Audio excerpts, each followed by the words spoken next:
happens. Yeah, like, me too. Was interested in it, but I wouldn't say like, And God, it was so great.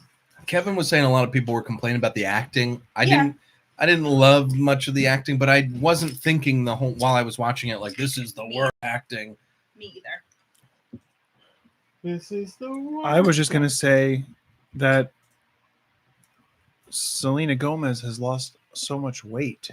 How much weight has she got lost? married. You got to look good for their wedding photos. Yeah, but she looks like very skinny and unbelievable. now? 2 seasons ago, people couldn't stop calling her fat. Not and me, now though. We're upset that I don't. Doesn't seem like something. I'm not obsessed with like that side of body image, but when you look like, when you go from that to like this or whatever, it's like a pretty shocking difference. Also, I didn't see her in between, so maybe I don't know. Is it not related to her lupus? I don't know. But I know she's got lupus. But I don't think I ever realized it until now, because I was like looking at her face and how like thin her jaw is and everything, and I was like, she doesn't talk with her. She talks with her lower like. Let me tell you, my lip, mother not does even not her like mouth. her voice. And I was like, Mom, that could be because of her lupus. I know that affects voices. My mom was like, oh. I mean, but her voice has been her whole life, right? She has had lupus for a long time. Does your mom hate vocal fray? She, I haven't flat out asked her about that. I think my mom was saying she was having trouble hearing what she was saying because she talked like this. She's so like this. I was like, well, I know she's got lupus and I know it can do something to your voice. So I'll ask her. Is that your impression of your mom doing an impression of Selena Gomez, or was that your impression? Because it was so bad, I'll say yes. No, I was like, it shocked me for some reason this season watching her that she like nothing about her face moves, just her lower jaw. Well, you're talking about I know there's people that talk like that, like that's. You're talking about people being too skinny. We got to start the show, but enjoy this. Look up Mandy Moore now. Somebody showed a picture of Mandy Moore and they were like, guess what celebrity this is? And I legit did not know who it was. Was she ever heavy? No, it's not about that. I'm just talking about somebody who looks completely different. Is this the photo you're talking about? I could go through my TikTok history. No, that's like still close enough that I would know. 3, 2, 1. Go Nintendo Podcast, webisode 995, the Iron Thorns podcast. That one right there. That's the picture with the red lips. That looks like yes, that's the picture. Mom Brain, will you tell us about Iron Thorns, Roberts. please? What's the Roberts girl? Julia. Emma Roberts? Is that a name? That's a name. Hermione? No, that's Emma Stone. Watson? Emma Watson? Oh my God, we're old. Emma Stone. Emma Stone? That's a name. No. That's a different Emma. Yes, I know. I'm saying that's a name. Iron Thorns has similarities to a Pokemon introduced in a dubious magazine as Tyranitar from 1 billion years into the future. This like a little kid, he's from 1 billion years into the future. Do you see when that Tyranitar took over that? Mr. Mime from 1 million years into the future. I found my bazillion. dad's dubious magazine collection and there's a Tyranitar from 1 billion years in the future. Don't tell my mom. So pretty much they're going to get divorced and I'm going to have 2 Christmases. Mom Brain, please continue. Thank you for coming to my TED Talk. That was great. 5 feet tall. Oh, Lord. He coming 668 pounds. The gender is unknown. The category is Paradox. Abilities include Quark Drive, which boosts the Pokemon's most proficient stat, of course. I swear on electric terrain, or if the Pokemon is holding booster energy. This is the end of the Pokemon section. Booster Cogburn. I swear the last 4 or 5 Pokemon have all been Quark Drive or whatever it is. Quark Drive, yes. Thanks, Mom Brain. I appreciate it. You're welcome. I am here. Mom Brain is here. How you doing, Mom Brain? I'm good. I am I had like a very emotional week. Okay. So I'm, it's nice to just, and I don't mean like, I just mean like I had a lot of emotions this week. I was gonna say I feel like a bad partner right now because I don't know what you're talking about. No, like I was just lots of like intense emotions all week. Had myself a real nice panic attack in the grocery store parking lot. I was there for that. Yeah. Couldn't tell you why. That was annoying. Yeah. Is it because of the clankers? It could be the clankers. Was it before or after? Nothing like on your way into I started to No, different dissociate store, different store. before then, but didn't realize that that's what was happening. we went to Clankers go put you over to the the new edge. place where our previous local cookie place is. We went for their grand opening at where they are now. Somebody's already in there? No, No, we we went to their the new They- place. okay. Yes. Yeah. I have a hard time. We went to the new place, and then we went to a supermarket next to it that I had been wanting to go to, and then we came out, and she just had a rough time. We hung out in the car. Nothing really happened. Yeah, I don't blame you. I mean, he's a lot to deal with. Was it me? Oh, it's it's because you're an empath. It was because we went into that antique store and you like smelled all the ghosts and everything. And that's possible. it. That's it. It's like my mom when she goes to Civil War stuff or like bed and breakfast. It's possible. Your You were mom taken over by a smells the spirit. ghosts instead of. I didn't realize. No, that. I was just Oh. fooling around, but maybe she smells them. I don't know. I'll ask my mom. I know she sees them and hears them, so why not smell? That wouldn't be so crazy. But yes, I do remember that, and I was there for that. Yeah, so. no, but I'm fine. Sorry. Well, thank you. And that's it. Okay. Nicky Hill is here. How are you, Nicky? We speak your name. Hello. I'm okay. I'm doing well. How are you? How are you? How are you, dude? I'm Good pretty now good. that you're Oh here. my God, Good Ukudu is here. Cuckoo. Dude, how are you doing? I'm doing a lot better. I've had a couple emotional weeks myself, but yeah, I'm happy to be here. Happy the whole gang's back. I also wanted to take this opportunity to just speak my friend Adrian's name. He's a listener and an old friend, and One of those friends that you pay for. one of those friends you pay for. Not Oh, wait, actually, that actually actually not. sounds Yeah, that awful. sounds like an escort. No, he's an old friend, and Dude's it's mom has been paying for this friend for a long his, time. it's his 44th birthday today. So we speak your name. Happy Hey, birthday, happy Adrian. birthday. Wait, happy birthday. I am the world's best That's what I singer. thought. Let him have it, Josh. The real birthday gift. I'm a party animal. Okay. Josh, you've been singing a lot more than usual lately. I mean, I'm not complaining, I guess. But what greater honor on your birthday is there than Josh singing? Happy He's gonna be so excited that Josh sang for him. I can hear it over you guys talking. I'm glad I you would threw like yourself to there. hear the views of Deux. Go ahead. What are the views of Do? It's What's just great to be back. I've heard a nasty rumor about this podcast ending soon, and I just wanted to make sure that I was here for as many as I could be here for. in the Because there's other people all around the world, and maybe even in this room, who really thrive on with this podcast and love it. in So the I grand just wanted to scheme of say. things, I should not have said on the podcast. That was probably one of the highest ones because my let's just say this: people let me know in every way possible that they did not want that to happen, and not that they didn't want it, that it shouldn't, and that it can't. Well, that's- so, that's hard Sorry, for you're you. not in charge anymore of your own life. so I was like, well, the people. So my theory is that he's been wanting to get rid of the sweet releases for such a long time, and no No. one will let him do it. So he's like, "That's it. If I can't get rid of the sweet releases, I get rid of If everything." anything, sweet releases is the best part now because I go pee. So What are the next European no, Josh, not masterpieces? now. Let's find out with Josh, Nicky. not now. Sweet Oh, release. thank you, Josh, Josh. a little so early. this is No, the no, week no, of- no. oh. Yes, I heard you loud and clear. Don't worry. I just get in my own head where I'm I- like, we've been doing this for so long, and is it any good? And are we just treading water? And do people That like is it? Well, stupid.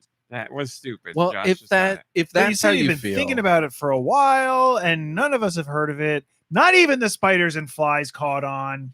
I mean, I'm not, it's what I'm not like talking about it a ton, but I have. It's not like it's the first time I've mentioned it, but. I mean, I if- think if- of like, what problem? I just think of things like The Simpsons, where it's like it's fallen so far, and I don't dislike that it's still on TV, and I know people still enjoy it, and that's fine. But I'm like, I wouldn't want to be like that. But it's a personally, and I'm like, perfect I guess- analogy because who's going to be there at the new movie day one? You said it yourself.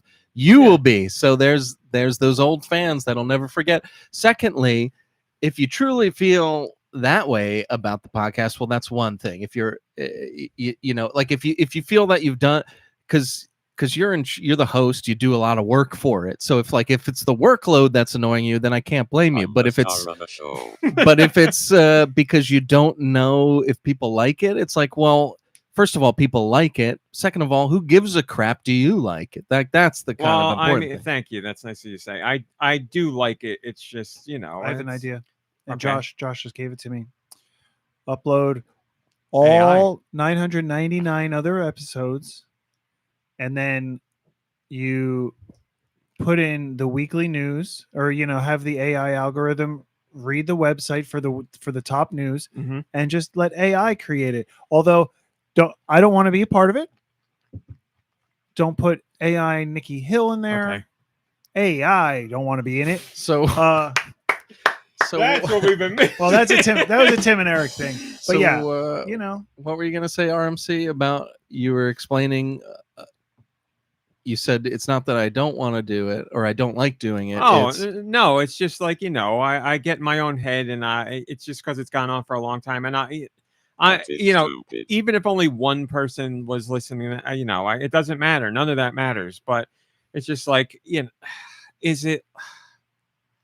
I just get in my own head about stuff. I do things for a certain amount of time, and then I'm like, is that enough? Have we overdone it? Like, have we jumped the shark or whatever? But I guess it's different because it's not like it's a scripted show or anything. So it's not like, oh, they lost their juice. It's, in order to jump the shark, you got to do something different, and that doesn't work, right? Like it's just the show. It's just been the show.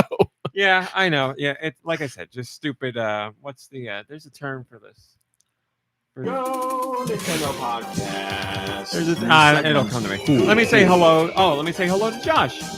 Josh, you've been very chatty this show. How you doing? I was wondering what was going on there.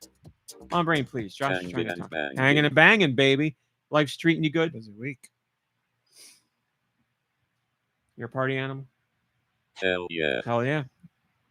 A big hello to my There we go. fan. Did you know you can play Tetris for free on Tetris.com? I did, and we recently just rechecked that to make sure it's still there. But thank you, I'm a Josh. cozy gamer. Hello. I'm a party animal. Here's a sound clip for you. I'm a cozy gamer. Somebody I'm a clip that party one. animal. Okay, Josh, thank you. George is here. Oh, George, how you doing, my friend? George, no. George, how's Uncle Giuseppe? He's doing good. He's out in the orchards, Squeezing some limes? Why squeezing don't them you ask limes, and George? sometimes he's getting them off the trees. Well, you got to squeeze them to make sure they're ripe, and then there's a right time to pluck them, and I'm sure you and Uncle Giuseppe know when that time is. Yeah, that's the ticket. All right, thank you, George. Man. Let me say hello to the podcast people. Hello, Giant Reggie and Berry Bob. We got some AI stuff to talk about. I just wanted to also say that It's got something in common with Nicky Hill, I've noticed. I'm not crying because I heard the podcast might end, and I just got lime juice in my eye. Oh, okay. You, an expert? Did you do it on purpose? You can't.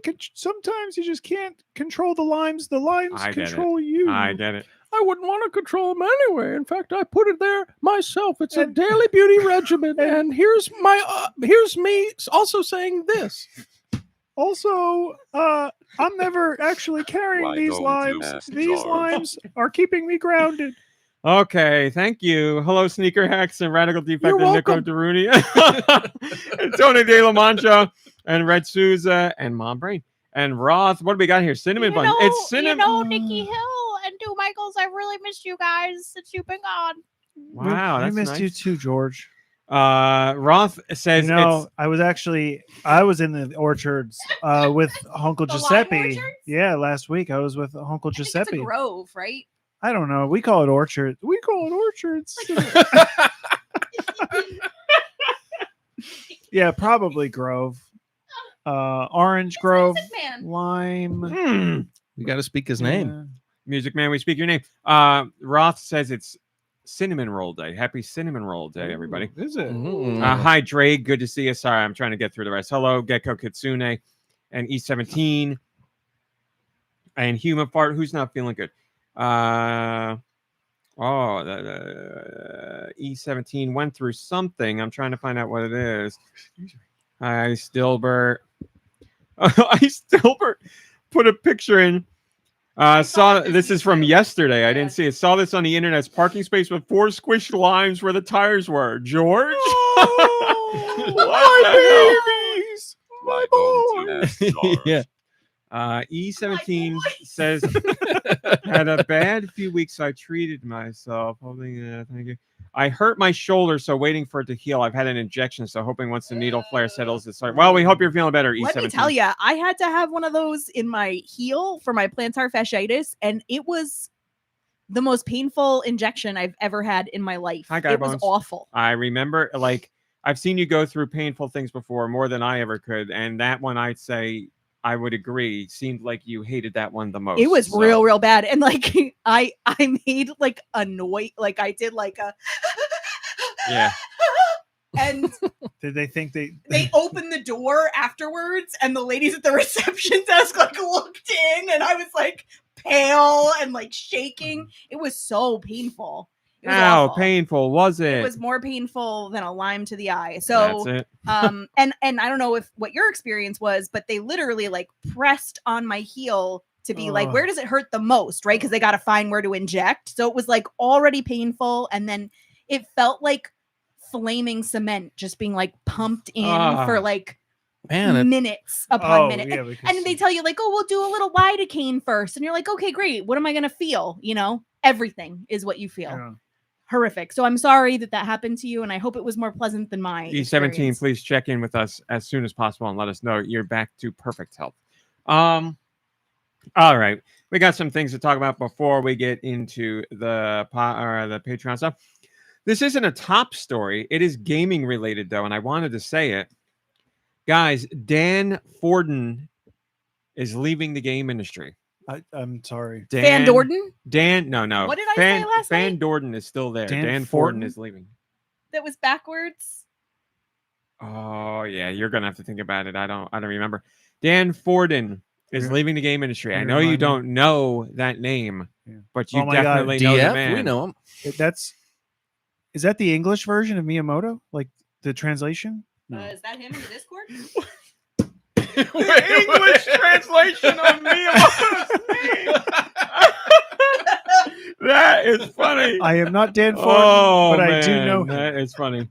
Yes, Roth and Guy Bones got it in Discord. It is the Toasty Man from Mortal Kombat. Toasty! Isn't that on the soundboard? I don't think it is, but we do have. I thought it was. I'm pretty sure it is. Yeah, I thought it was. We don't play it. We don't get to it. Slowly take your time and scroll through. I'm pretty sure it's actually don't play it. There you go. I was gonna say use it at an opportune moment. Which I don't. I mean, know. this is pretty opportune. We're talking about him. So he is leaving the game industry, or he's leaving NetherRealm Studios. He has been there 36 years. So Toasty came about with Mortal Kombat 2. I believe he was there for Mortal Kombat 1, but Toasty came around decades ago. They didn't have Toasty technology till the second one. That's right. The power of arcade machines with Mortal Kombat 2 allowed it. And it was a little inside joke between the developers for when somebody landed a particularly spicy uppercut. It was something that the team would say to one another, and they ended up putting it in the game as an Easter egg, and then it stayed with Mortal Kombat to this day. Well, so I I'm think sure they said it in real life, not when just playing the game, it was a. I'm sure they said yes. I don't know the full history. Yeah, I of saw a video of it recently, actually. Yes, that's the source for our story, but it is still part of the games. I'm sure it will remain part of the games, but Mr. Forden, or I guess I should say Mr. Miyamoto, we are very appreciative of your Toasty because it's one of my favorite things. I'll never forget seeing that for the first time. I mean, he's more than just the Toasty guy, right? He's he's one of the developer. developers. Yeah. Okay, yeah, he's not just. And he's there. worked on every single Mortal Kombat since that one, so he's been part of Mortal Kombat history. Has he been involved with the movies? Actually, there was a Toasty. There was a Toasty thrown in there in the last movie, wasn't there, or something? Probably not. That's I don't know. Actually, there was a Toasty thrown in there in their most recent movie, wasn't there? Probably not. I don't know. I like how you had a Somebody whole tell me. conversation I with mean, yourself. Toasty and Finish Him and Get Over Here. I mean, they're all pretty iconic, right? You should know all of those if you know Mortal Kombat. Yeah. There you go. Fatality. Nico Daruni says, didn't George say many episodes Friendship. ago that he enjoys toasty limes? Is that true, George? I believe I remember you saying that. Yeah, I like them anyway. I like them raw, toasty. I like them finish them. I like them get over here. However you want to put them. Get over here. Give me those limes. So yes, thank you, Mr. Forden, for your contribution to gaming and making a meme that has lasted throughout the years. That's not easy to do in terms of video games, to have something that's been around for that many years and is still loved and laughed at. I mean, you could argue that was like a meme before memes were even a thing. Kind of. Like, I don't think you you have to could argue that. against that. Yeah, I think like that is 100% correct. Before we were calling them memes, I would say that's a meme. Yeah, that's in there. That you're the man now, dog. You're the man now, dog.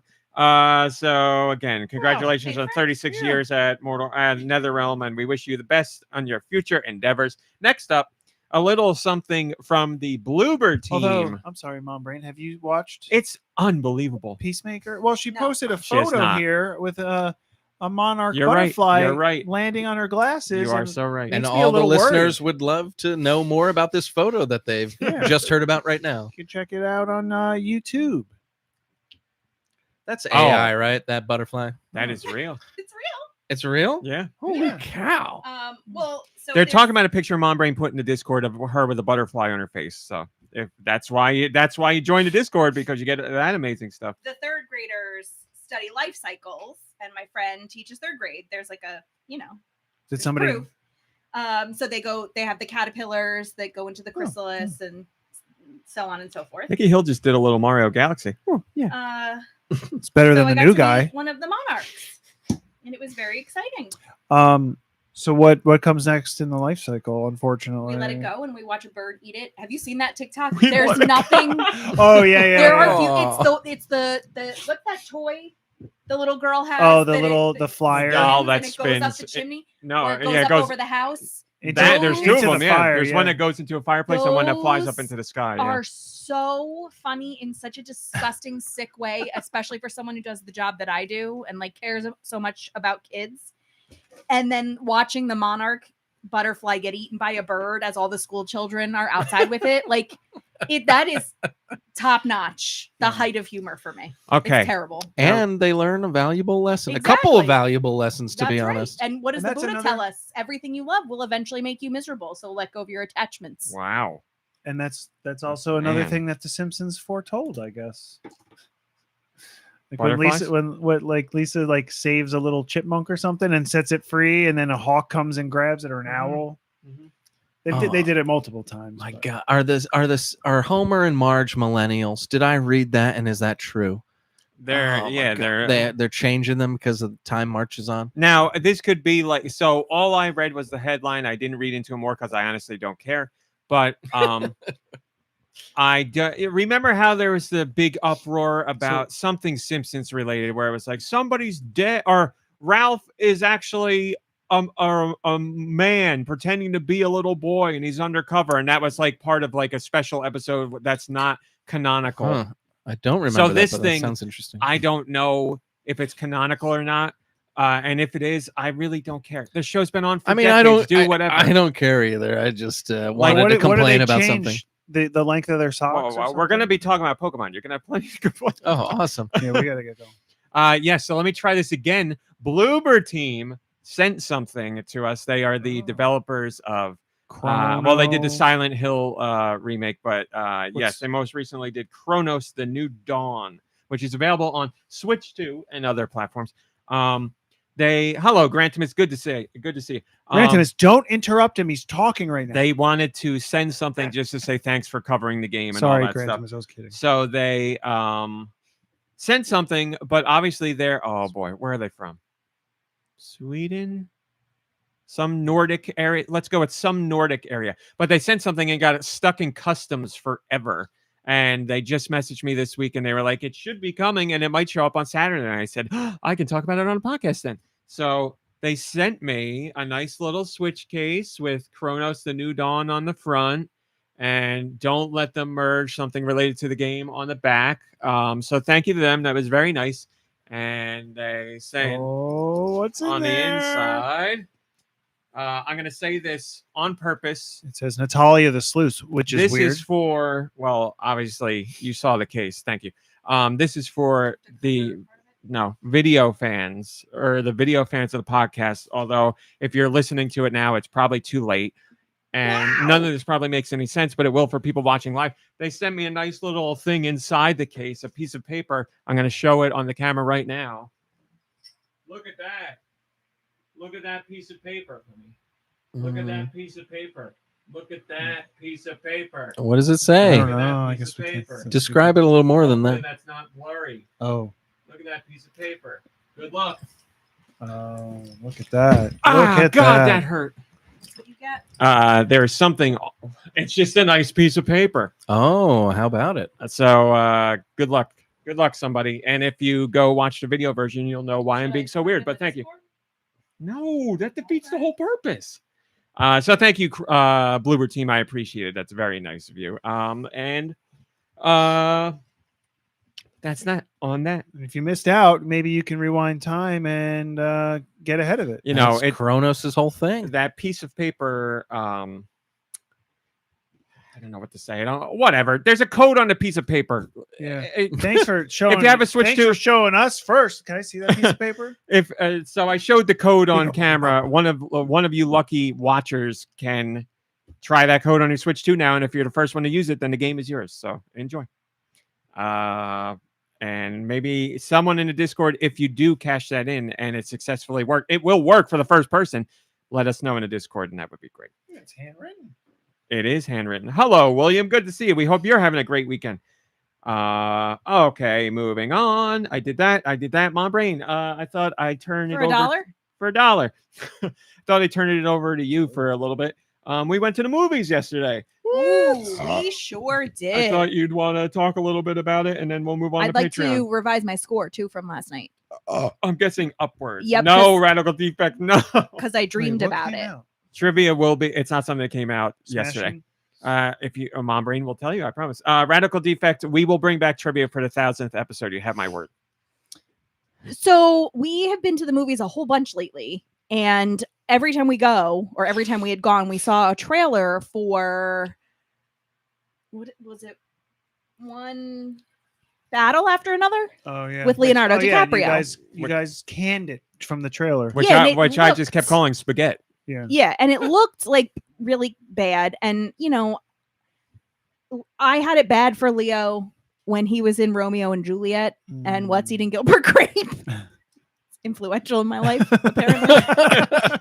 Explains some things. But he, you know, really, I find him to be incredibly distasteful in his old age. So, you know, that on top of just seeing the trailers, we were like, no.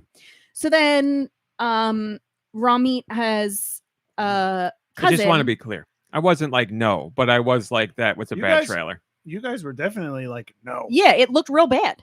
Let's I rewind. was not like no. I was like that's a bad trailer. I'll watch anything, but I can watch a trailer and be like, boy, that was a bad trailer. I thought that was a bad trailer. Like I never got this from the trailer. You said it's like those Liam Neeson Taken movies, but That's what I got from it. And I didn't get that from the trailer that I saw. Tony De La they must have seen the same trailer that's like exactly, 4 times. So Tony De La Mancha said always scared for Leo's younger female co-stars. And if you don't know anything about the movie, it's basically like he's a dad and his teenage daughter, you think, like gets abducted, right? So like then that was part of the reason why I was like, I want nothing to do with this, because like, you know, this is the age of like a woman that he would pursue a relationship with outside of work or inside of work, I suppose, in any event. So a cousin told Ramit that she had seen it and she really, really liked it. And we both very much respect her opinion. She specifically said she wanted us to go see it. And I was like, I can probably sell Mom Brain on it because she just loves going to the movies in general. And I was like, I'm not interested in this movie at all, but I'll go. There are a few things that make me happier. Like that is one thing that I will, no matter how tired I am or like what's gone on, I almost will never say no to going to the movies. But you prefer the crowds. The movies is fun. Or like a busier. No, he likes a busy movie. Oh, you theater. just like going to the movies. She's Yeah. just I a don't know movie if I person. realized. I don't think I ever really. I especially love it now. Words. I don't know if I really. Whoa.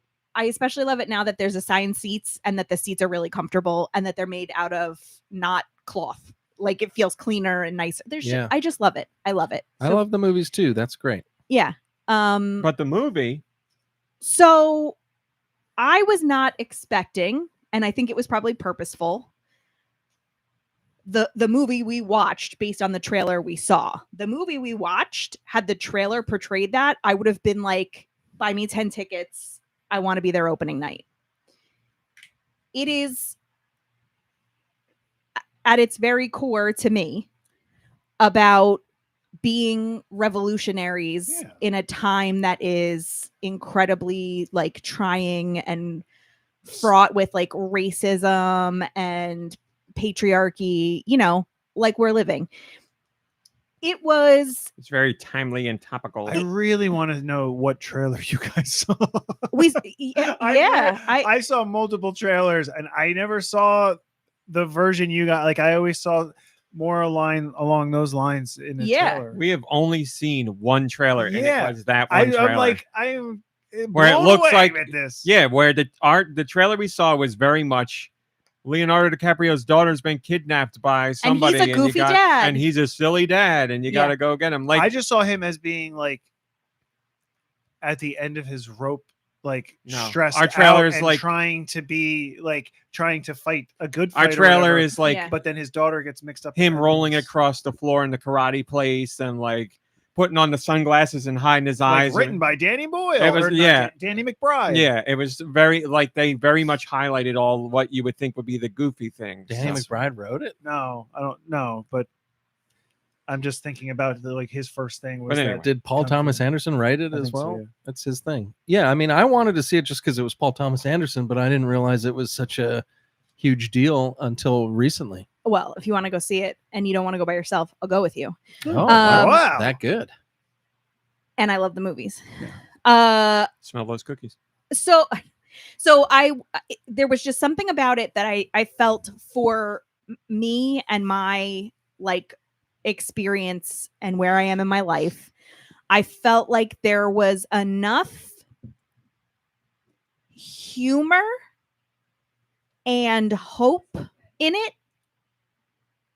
to make me feel good, but it did not gloss over anything either. And I have to assume it was intentional. The way that the film specifically pokes at like upper class cis het white Christian men really did it for me.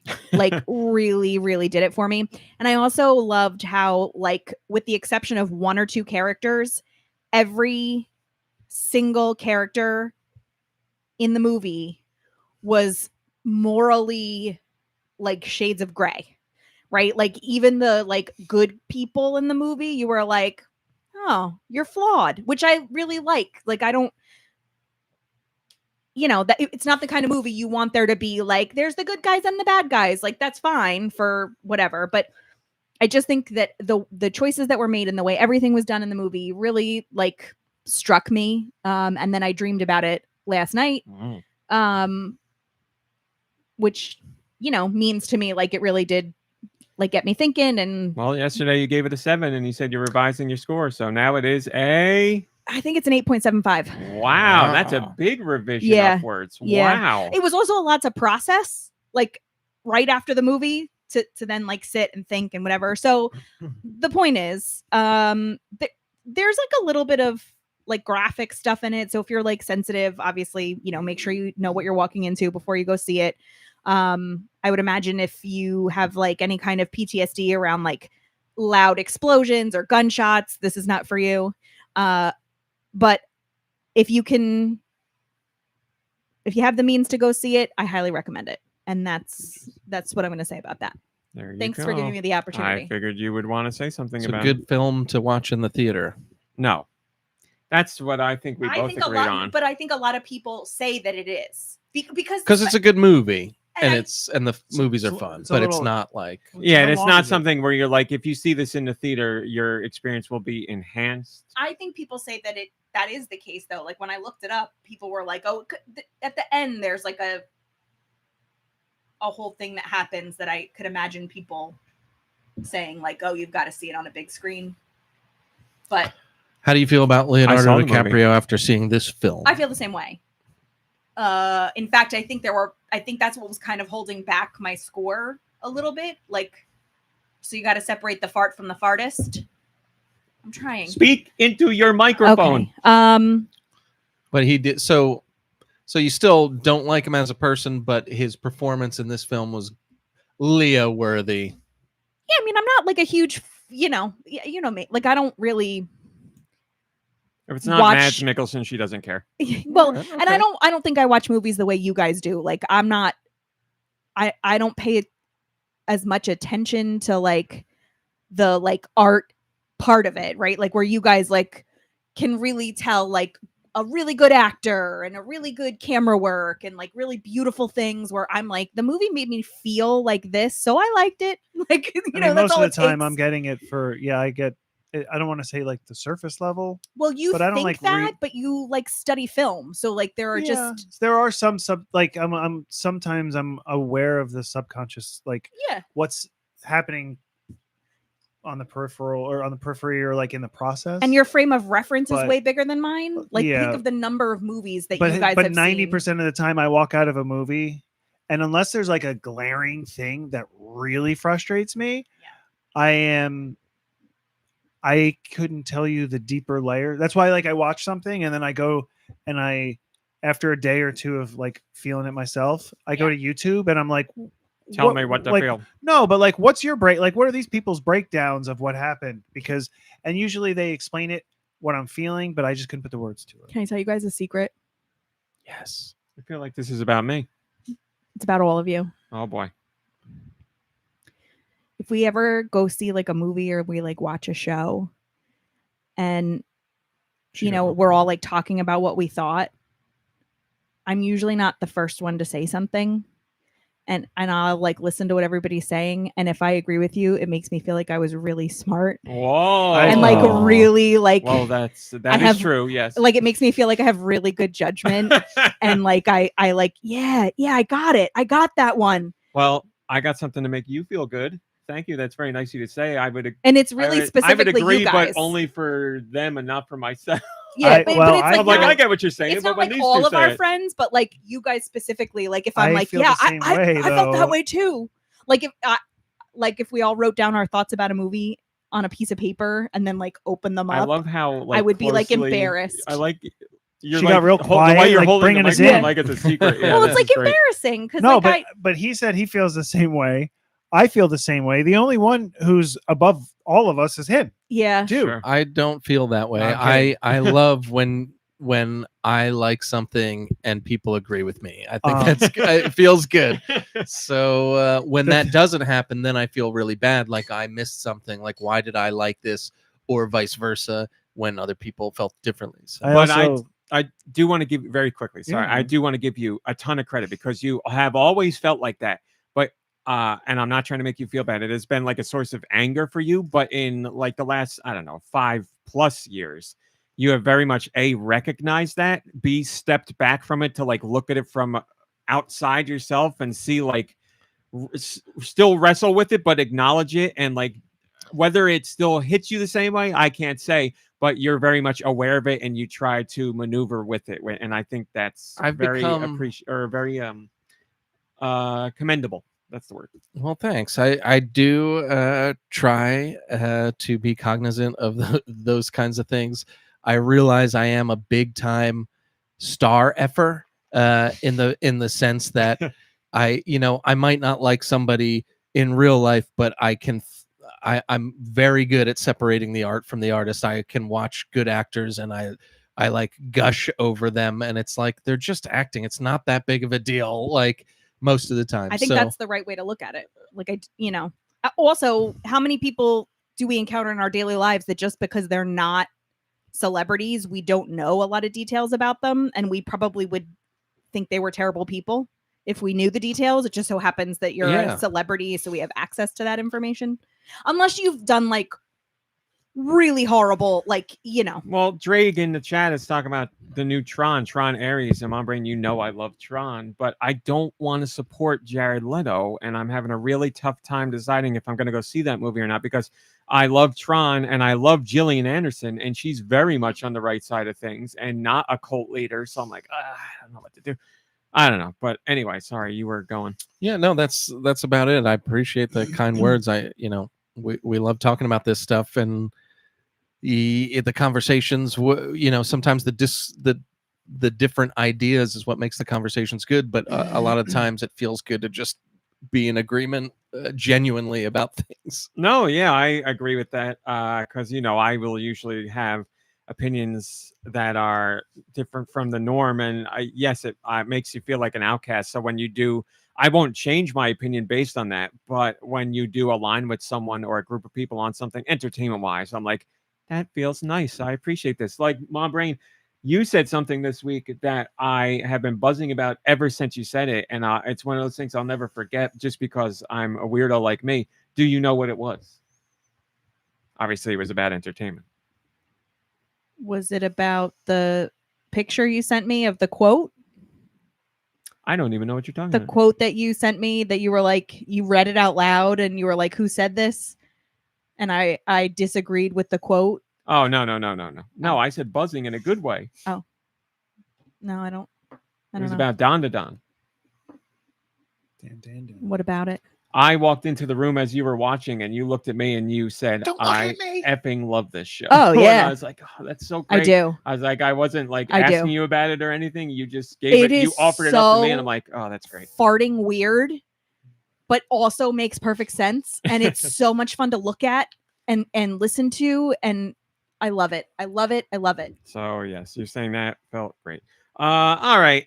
And I also like the movie. I gave it a 9 out of 10. It's not a movie I would ever go to the theater to see. I got no problem watching it, but it was a great movie. My only gripe is with one thing that happens at the end. I think they didn't need to do that, but overall, excellent movie. Did the battles end? And the title is one battle after another? They did not end.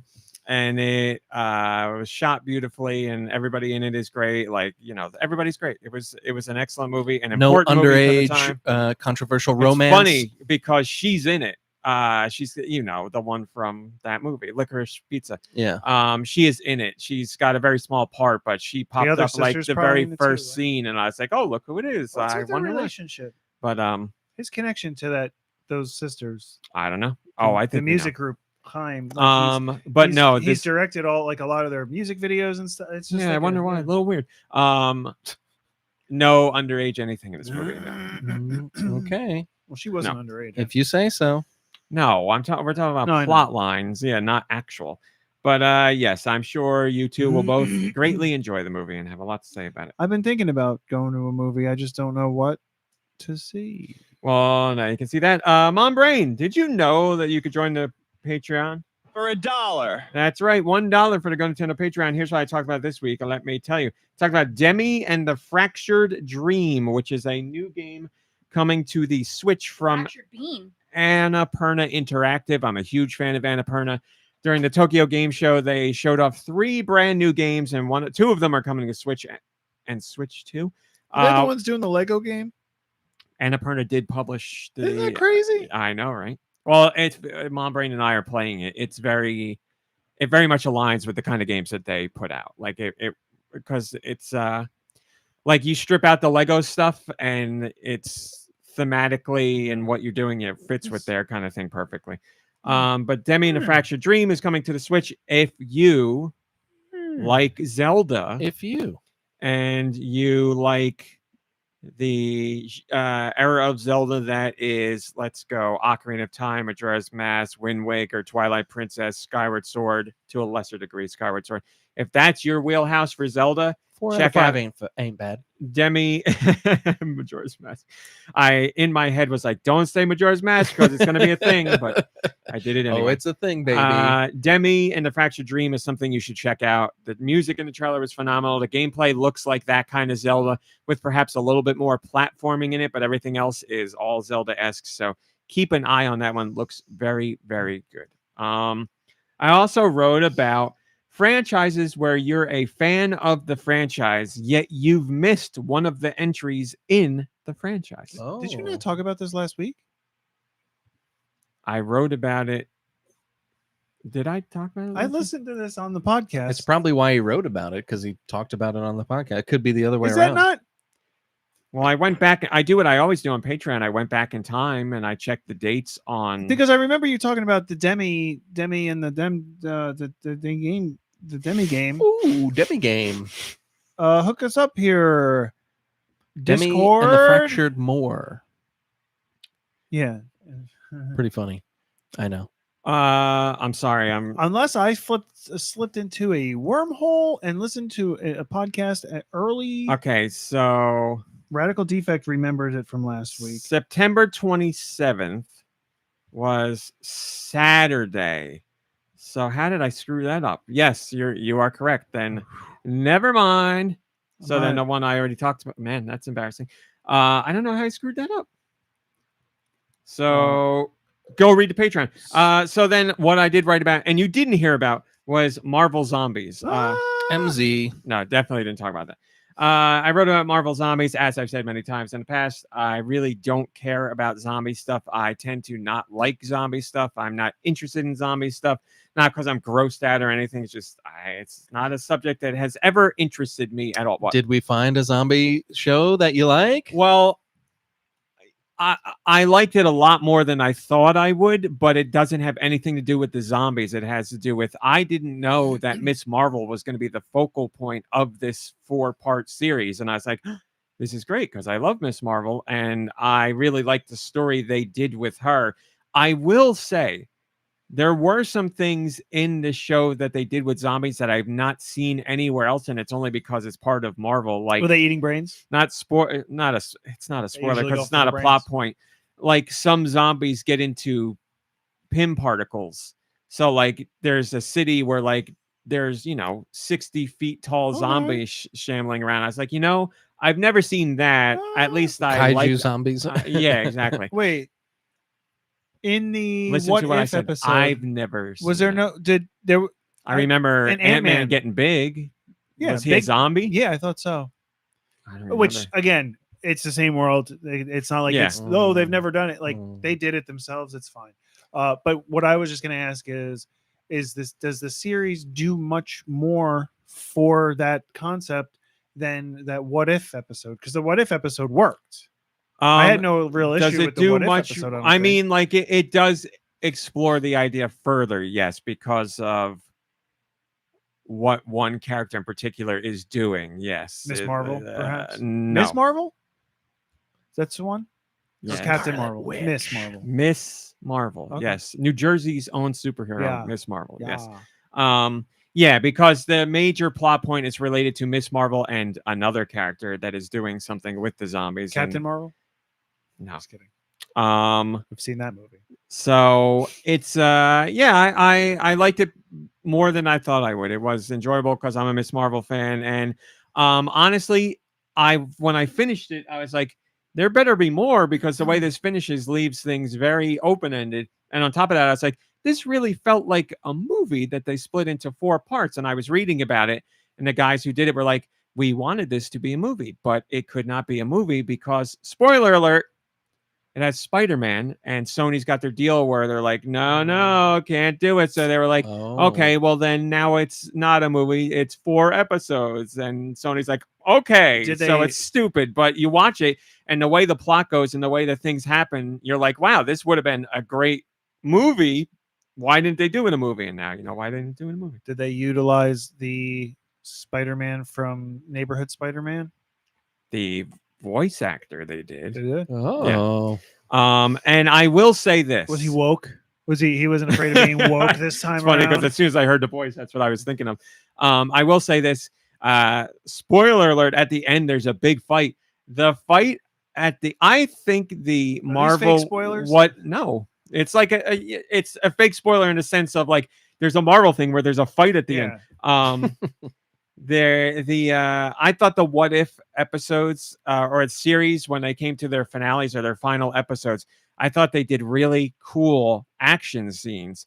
the final episode in this Marvel zombies thing, I thought had a really cool like 15-minute action segment where like they really showed things in like they showed how these guys were fighting zombies in ways I would have never considered, and it was like just a really cool action scene. So if you like action, I was really impressed with that. But overall, yeah, I enjoyed it. I wasn't like crazy in love with it, but I liked it, and I very much want to see what happens next. I just don't know if there's going to be a next. No, I don't. Like that the whole time I watched it, I was like, but whatever. You know, it's like, and I watch something when they go, I'm going to talk about this later. Like, you know what it is. Any like quote unquote historical stuff with me. I'm like, come on.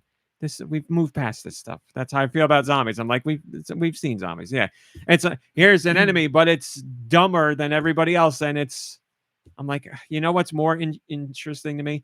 People that can think and like react to what goes on and talk but whatever. I also talked about the Simpsons movie because it's getting a sequel. Was that this week that you sent that to us? Yeah. That feels like a month ago. That was this week for sure. Now I'm positive that was this week. So yes, the Simpsons movie is getting a sequel. I don't know if it's going to thematically tie into the first movie, but 20 years after the first movie, we will be getting a second movie. And I talked about that and how I'll be there to see it because I can't deny how much, hello, Tall Show. I can't deny how much The Simpsons is still a part of my everyday life. And has informed my humor and will forever be a part of my humor and how I still quote it to this day multiple times a week. And while I feel the show is a shell of its former self, I have popped in from time to time and seen episodes where I was like, you know, that wasn't bad. I don't look at it and go, wow, that was as good as they used to be. I watch it and I'm like, that was okay. I got some laughs and that was fine. So I am going to see the movie and I'm eager to see more about it. And I'm just surprised that 20 years later, they're doing another movie, which is funny because there's a chalkboard gag from Bart years ago where he says something about like, I'm not going to take another 20 years to do a movie or something like that, whatever. And then, you know, but well, it's funny. I think I read that the first movie is closer to the first season of the show than the second movie is to the first movie, basically. Right. Yeah. So like, I mean, from when we stopped watching the show, it's basically gone through 2 more lifetimes. Oh yeah. I saw somebody put out a TikTok where they were like, if you don't watch The Simpsons anymore, but you are going to see the movie, I am preparing you now for how different the voices are. They were like, I want you to hear our comparisons of what you remember versus what they are now. And we've talked about this. Like Marge is not, you know, it's just so far removed from what she used to be. But it's fine. Voice actors get older. It is what it is. And like, you know, Mr. Burns doesn't sound like Mr. Burns at all anymore, really. But it's not like I'm complaining or I think it's bad. It's just these actors got old and they sound different. Super Mario doesn't sound like Super Mario. Am I right? Is it Mario or Mario? God. Well, we're Jersey, so it's Mario for most of us. Which Mario are you talking about? Are you talking about Charles Martinet? Are you talking about Captain Lou Albano? I'm talking about the new Kevin Mario. Afghani. Yeah, he doesn't sound like Charles Martinet. Doesn't sound like any of them, but yeah, it doesn't sound like he sounds more like He Mickey sounds Mouse. he sounds more like Charles Martinet. Like he's not so far off. No, but the tennis. The trailer for the tennis game, or the commercial, I guess they called him. He sounded like a Mickey, like whoa, then Mario. Okay. Do we talk about Mickey Mouse on this podcast? Do we or have we? I'm going to say in 995 episodes we've probably mentioned it. We've talked about it amongst ourselves, right? The voice actor for who Mickey Mouse is now, like when you see who he is, you never recognize. He's Donald. He's the voice of Donald in Invincible. Yep. And yes. Oh, that dude. Yeah, and he's in Silicon Valley, and he's hilarious in Silicon Valley. He's the guy who tries to cheat with Pam on Jim in The Office, American version. Have you watched a new one? No, I won't be doing that. I've heard, you know, first trailer came out, everybody's like, this looks like the worst thing ever. This is, you know, it's the internet. I don't even care about The Office, and I can't tell you how mad it made me, where I was like, Jesus Christ, you people love this goddamn show, and one trailer comes out for the new one, and you're like, this is the worst thing anyone has ever done. And I'm not talking about entertainment. I'm talking about the entire world, and the rest of the internet's like, yeah, this looks like garbage. And it comes out, and the reviews are like, you know what? Pretty strong season. And I don't know if those people are going to watch it, and they don't have to. But I'm like, Jesus Christ, you people make me sick, absolutely sick. But I know you're a fan of The Office, so I was just curious. I didn't think you were going to watch it, but I was like, let me ask. Yeah, I'm not going to watch it. I was a huge fan. Well, here's why I should watch it, to be honest with you. Huge fan of the British version. When they made the American version, I was one of those people that was like, I'm never going to watch this version. Screw it, Britain all the way. And then like ended up watching the American version and really liking 80% of it, like really liking it. So I was like, whoa, this is really good. So then it's kind of like, you should give this new show a shot. But no, I'm in the camp that saw it and was like, screw this. I don't need more of this crap. It looks like crap. Stupid. I didn't even listen to the trailer, and I know how bad it's going to be. And I, made all those comments in my own head. I don't make comments. And yeah, so it turns out I was probably wrong, but I'm still not going to be giving it a chance. Well, at some point you might, because you said it about the I might at some point. Never say never. You might see a TikTok someday where you're like, oh, that was funny. And then you're like, there's nothing to watch. And I never should say never. Honestly, like, it's not just a phrase. It should be my mantra, because, I never thought I'd be watching Dexter. And I never watched the original Dexters, but Dexter Resurrection. Let me tell you, people. Watched the original, but you've been watching the. Yeah, it's weird, right? That is very weird. But you do love sequels.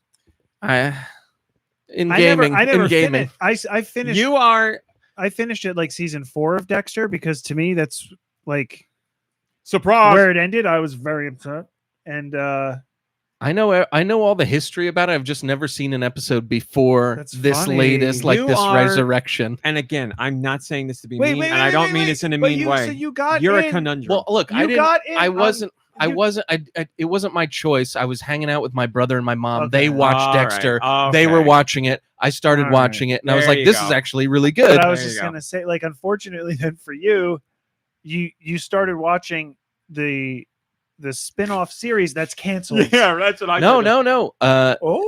Original Sin is the prequel that got canceled. That sucks. There was another one, like a sequel that came out that's supposed to wrap up how the last season ended. The new one that just came out got canceled. Resurrection got renewed for a second season. Okay. That's the newest one right now? As far as I know. I double checked because my mom and my brother were upset when I said it was canceled, and it was Original Sin that was canceled, and Resurrection's the one that was renewed. Original Sin is the one that you said. It's the prequel. It's the prequel, but it bounces back and forth. And then there was one that took place in upstate New York that I never saw, but was supposed to be crap. It came out like 10 years after this show ended. And then for some reason they got another chance at it with this Resurrection. And like, I was nervous that Resurrection would get canceled because it's actually pretty good. And the Dink is in it, and P. Dink is in it, and like really? Yeah, he's great. And Uma Thurman's in it. Okay, so Dexter Original Sin was canceled in August 2025. So when did Dexter Resurrection come out? That was the 2025. How do you have 2 spin-offs that come out at the same time? Well, one's a prequel that stinks, and one's a sequel that's ridiculous and yet awesome. That stinks. He becomes an Uber driver. Whoa. Goober Geiger? To be a serial killer. It's amazing. There, P. Dink plays a billionaire. Every woman's worst nightmare. I know that makes me really uncomfortable. Actually, I hate that I'm doing this because I don't know anything about this series, so it's so much harder. It's the dumbest premise ever. Peter Dinklage is like a billionaire who's obsessed with serial killers. He's like a serial killer fanboy, and he finds and invites serial killers every year to like a party, and he has like a serial killer party. It's the dumbest thing.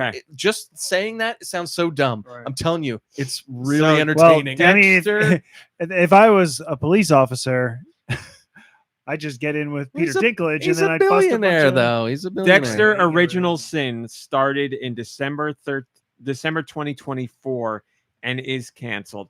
Dexter Resurrection started in July 2025 and is not So canceled. that's So kind they of canceled the thing. other one to focus on this one. Thank goodness, because Resurrection is no joke, like pretty decent. I need you. I really hope you take this in a positive way and a loving way, because that's how I mean it. But I need you to be studied by the people who make movies and TV shows, because they're going to be like, he didn't watch the original.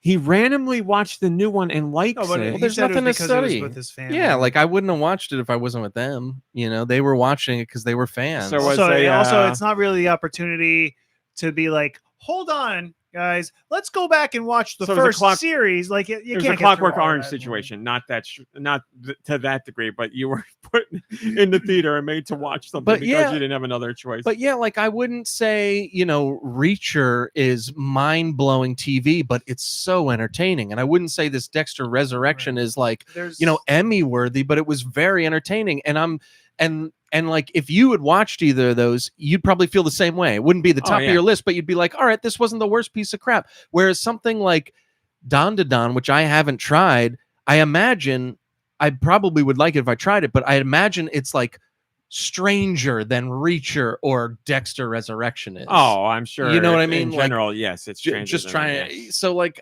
Dexter is a killer, whatever, and there's a reason for killing. Yeah, Don to Don. Don to Don is about a boy and a girl falling in love. Dexter is like that's like really the glue at the middle of everything that happens. The whole purpose of Don to Don is that a boy and a girl forming their relationship. But yes, if you try to explain everything else Don to Don, it's about paranormal stuff and it's about ghosts. Like Dexter is like family. Zach. I watched. I think it was four episodes, 4 seasons, maybe more than that. And the whole time it's like, this is really campy and this is really far-fetched, but it's also just like, it's funny because like from the very beginning, you're like, well, this is never going to last. And he works his way out of it. And you're like, there's just no way. It's like Death Note. Like you're like, Light's not going to get out of this one. Oh yeah. The only thing of Dexter I've seen is the finale of the original series. Well, that is literally the only thing I've seen. And the meme of surprise, mother ever. Yep. All right, moving on. We're starting our Dexter podcast next week. Let's go. Moving on. Also talked about a game called Echograph, which was just announced this week. I believe it's by a developer that has not made any games before, or at least I couldn't find any games that they made based on their Steam profile. Echograph is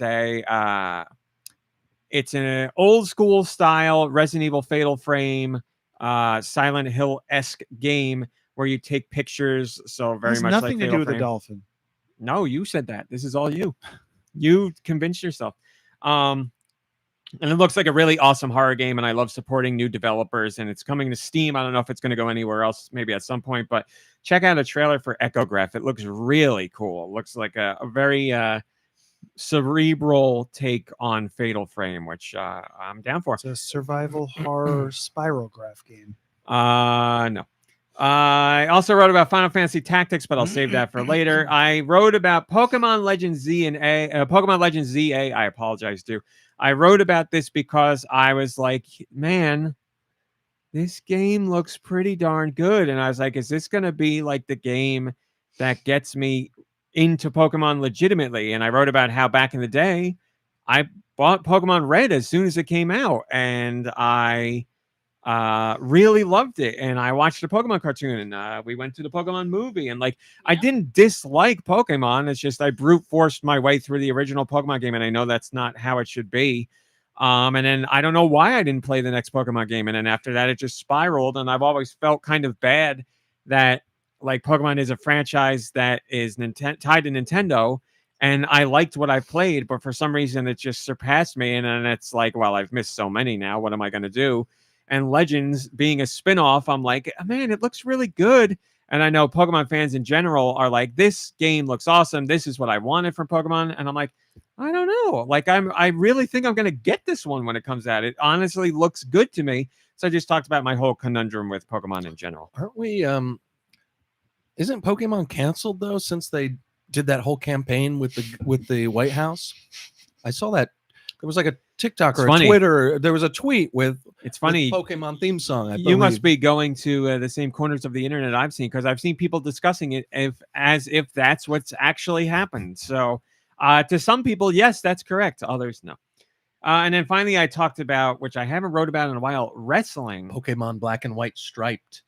I don't know. I'm trying to think of some. I'm trying to think of like a. I get it. I talked about wrestling, which I haven't talked about in a while. John Cena's final match in his wrestling career is coming up, I want to say December 13th. He's got like 5 more appearances or 4 more appearances. Is he still a heel now? No, he hasn't been a heel for a while. Okay, he switched back. Yes. And we know his next match is at Perth at Crown Jewel next weekend, and he's wrestling AJ Styles. And then we don't know what happens from there on out, and we don't know who his final match is with. And everybody's talking about who Cena's final matches with. And there's I don't want to say conspiracy theory, a little bit conspiracy theory, but lots of speculation about who it's going to be. And I specifically wrote about how, Mom Brain, if you could name one Cena rivalry or rival in the wrestling world, it would be Edge. Cena and Edge's Alan rivalry. What's that name? Copeland. Yes, that's correct. Adam Copeland. Yep. That's their rivalry is like the rivalry. That's Cena's rivalry. What's his name? Randy Orton. Another great rivalry, sure. But if you would ask, I would say most wrestling fans, they would go with Edge Cena. That was the go-to. I mean, South Park literally did an episode about Cena and Edge's rivalry. Yeah, but what do they know about pop culture and what's going on in the world? No, that's the thing. So the only problem, so Edge would make what I think is the perfect final opponent for Cena in his match. And there doesn't need to be a storyline. There doesn't need to be a build-up, because it's a history and it's a closing of the book on those two. And it could just be 2 baby faces wrestling each other. It's not about the storyline of why should I care. It's about these guys have a history. That's why I care. But there's one problem. Edge, or Adam Copeland, or as his friends know him, Alan Copeland, is wrestling in AEW.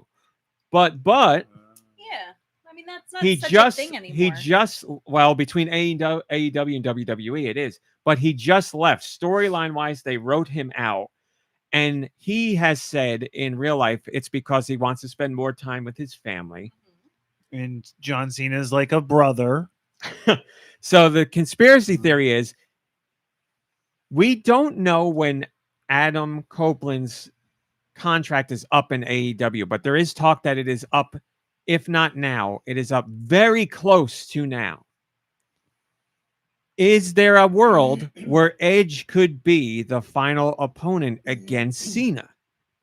Now, if his contract is over, it's not a problem at all. It could 100% happen, and he could sign a one-off with WWE, and they just do that.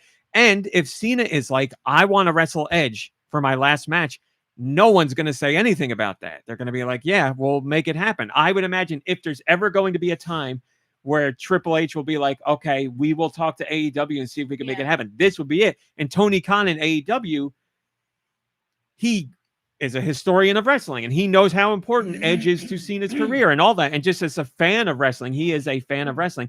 I could see a world where he's like, yeah, of course we would let that happen. So the conspiracy theory is, will he wrestle Edge? And is there potential for it to happen? And I think there is. I think it's a very, very, very, very, very small chance, but I think it could happen. But then the thing is, Cena wants to go out and put other people over and put over the younger people. So there's talk of like Dominic Mysterio, which would be a very fun match and would be great.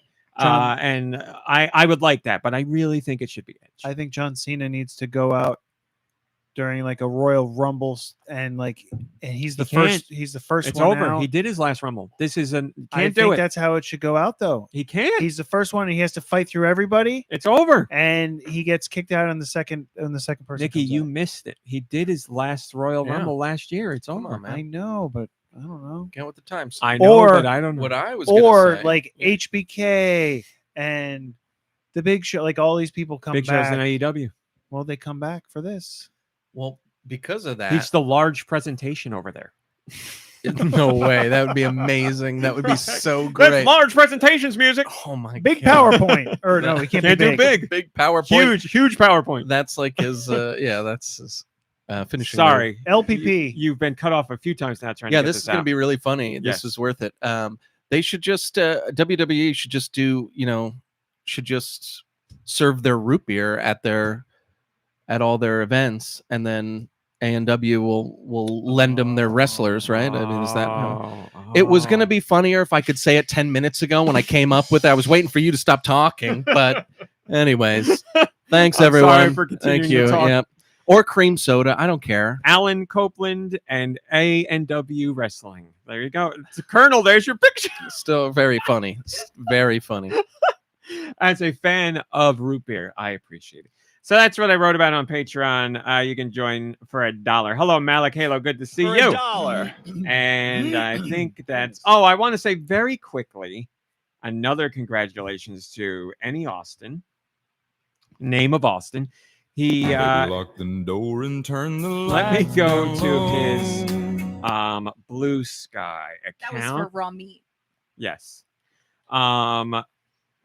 Myself and Music Man were talking recently about how we all watched his latest video, which was about power lines and Red Dead Redemption 2, and it found it to be very interesting. It's great because, well, his content's great, but it gives you or at least it gives me, in a lot of cases, another level of appreciation to these like game developers that are doing these kind of like insane details in these games that don't seem necessary. These are why they don't get paid enough money, because they're doing things like this. Yeah, this ridiculous amount of work that people may never think of, but Austin thinks of it. Did he connect it back to some sort of socioeconomic or How about situation? You watched the video? I 20 know. minutes well spent. I do watch them. I just didn't watch that one yet. I don't want to So just spoil tell for me. people I haven't seen. I'll spoil one thing. Does he tie it back to MeUndies? I guess yeah, he It does. is MeUndies this He time, does. Yeah, I'll spoil one thing. I was glad Not to gonna lie, hear I'm sweating a him. little bit. He's a humble guy. Don't get me. I'm not trying to paint him as anything other than humble. But like he was like, I want to watch this kind of content, and nobody does it but me. So I've got to make this content. And he wasn't being He wasn't being like cocky about it at all. But like, it's great content that I didn't know I wanted to see. Well, I was bringing him up because he on Blue Sky said this video was not only his best performing video of all time in terms of views, but also gave him the two highest single days of subscribers on YouTube ever. So congratulations to him. He is at 991,000 subscribers. He is coming up on the 1 million mark. Get that boy to the 1 million. He's got to be over 1 million by now, right? At this point. I'm literally looking at it right now. Oh, you're looking at it right now. Yeah. I thought you were looking at like the news or something. No, about here. It. Okay. I went to his Blue Sky to find the old post, and then I double checked his number. CNN that it didn't say how many subscribers he had on CNN or on MSNBC. Is he doing a live? I don't know. He better be doing a live stream where he's got like the ticker on the screen behind him, and he's gonna have a party. Come on. I don't think that's his style. He'll be at 1 million by the time that this episode podcast of The finishes. Social Network. Yeah. Did he fire his right hand man yet? I think he'll hit 1 million this week. He'll hit it It's today. going to be this week. I don't think it's going to be. He only needs what, 7 more? You said? What did you say? 990 what thousand? One. He needs 9 more. He'll get there. Well, more. Yes, 9. To a larger degree, yes. Not just 9 people. Oh yes, you're right. I'm thinking Yes. small numbers. Yes. He's almost at 1,000. He needs 9 more people. No, Yeah, he's almost at 1 million. Math, no smart. So again, congrats to him. Go watch the video. It's another banger. Let's see what the video is at right now. I mean, we got like 1.5 million views people on listening to us, so he'll get there. Do Red Dead Redemption 2's power lines connect to anything? It posted a week ago, 1.5 million views. Congratulations, my friend. Very well deserved. All right, let's get to regular news, of which there's not too many top stories this week. Finally.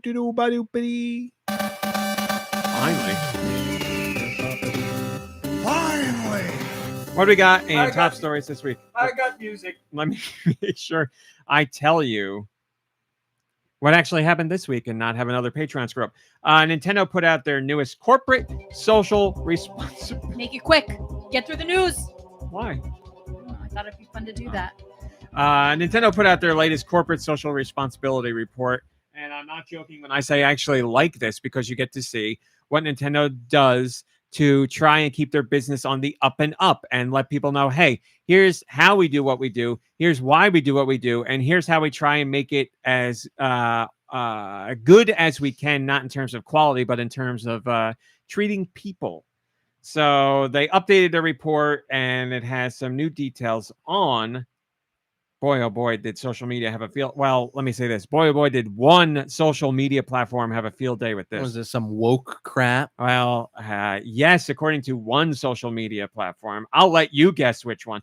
Nintendo's report talks about how they are working to prevent modern-day slavery. And people are like, this is not a headline I expected, because, you know, to some people, slavery only means black people in chains and, like, you know, roots stuff. And that still goes on today, by the way. But, you know, when Nintendo's talking about it in their corporate social responsibility report, that's not what they're talking about. They are talking about, quote, their fight against slave labor, forced labor, child labor, prison labor, and human trafficking, as far as how it ties to their business and supply chain. And in case anybody was wondering, all of those things happen all of the time. Like prison labor. Like, think about that. So Just Nintendo... think about that. And it seems to happen by the people who are supposedly fighting against it. Isn't that funny? Nintendo says they employ a fabless production model for their main products. So that means that includes their game systems and accessories. But what it means is they do not own the facilities that manufacture their products. Thus, they establish policies and guidelines to prevent modern slavery, and they work with their production partners to ensure compliance. And then in their whole report, which is extensive, you can see who they work with, how they work with them, and how they try to keep them on the up and up, or at least ensure that their end of it is on the up and up. So go read the report. If you care about, I would argue, people, or, you know, trying to engage with companies that do what they can do for their corporate responsibility. If that stuff matters to you, and I'm not saying it should or it shouldn't, I'm just saying if it matters to you, I'd spend some time to read the report and see what Nintendo has put out there, because it does matter to me. And I appreciate having access to this kind of stuff. So I don't remember where somebody left the comment. I'll have to go through the comments here. But most upvoted comment comes from Vinloria, and they say, Nintendo's always been good with their business side operations, from my understanding. If I recall correctly, they do a pretty good job environmentally too. Yeah, as someone who covers them for a living, they are and have been pretty good, and they've gotten better too, which is nice to see. So there's still areas they can certainly improve with alongside a whole bunch of other companies, but Nintendo does, at least as they are reporting, seem to do I would say, an arguably very good job. Yes, they are very they acknowledge that there are certain areas where they are trying to get things improved, but they're like, we're at 99.2% here and 99.8% here, but they're like that we're still striving to button up everything we can. So, well, don't start praising them yet, folks. There's a hidden agenda. Less slaves means more people who make money so that they will buy $70 video games. So there you go, Nintendo, you greedy people. That is not what I thought I was gonna say that I don't even know how to how say we it. both Never had jokes. mind. I could Never see on his mind. face he had a joke, and I was trying to tell him with my eyes, let me tell mine first. Yep. Because Oh, I it's wasn't really looking at funny, your which it eyes. proved to be very funny, as you can tell. Yeah, I'm done. Next. Okay, next. The man says next. Now, don't bring it back. Well, Yeah, exactly. What, slave jokes aren't funny anymore? I can't do slave jokes anymore. Well, maybe if you're Bill Burr, you can, because apparently you can do whatever you want if you're Bill Burr. Holy Boy, cow, what a that's disappointment. interesting. Let's talk about that in the after show. But let's move. Again, what did the Buddha teach us? Everything that makes you happy will eventually make you miserable. I don't know that. Well, okay, Bill Burr made me happy. Mhm. I'll say that. well, you still You got make me happy. Well, And I mean, there's- sometimes I make you miserable. yes, but there's a difference between listen, Buddha, you got it a little bit wrong. The point is that No. attachment is the root of all of our problems. But Yeah. yeah, but it's also the root of all of Preach. our joys too. listen. Yeah. Yeah. Well, but it shouldn't be.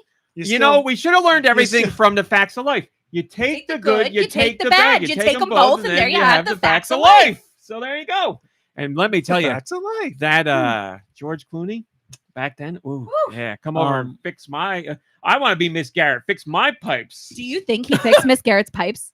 Are you kidding Girls, me? girls. Exactly. Come on. She taught him everything she knows. Radical Defect Master Higgins, I hate to tell you, but eventually something about your cat is going to make you miserable, and it'll be the absence of that cat. All right.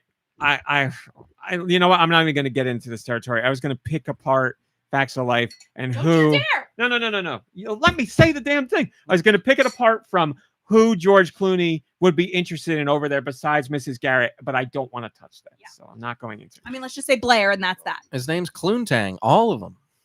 In the show, his name is Cluntang? That's what his closest I think friends that's call what him. his name was in ER, I believe. All right, going on to Final Fantasy VII, dude. We're talking about Final Fantasy VII.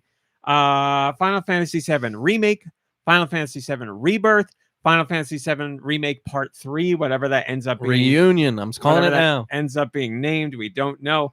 We know that Final Fantasy VII Remake Intergrade is coming to the Switch 2 on January 22nd, 2026. There will be a demo available this year, sometime before the year closes out. Square Enix is making it seem like it's going to be December, but blah, blah, blah. We know the game is coming to the Switch 2. And number 2.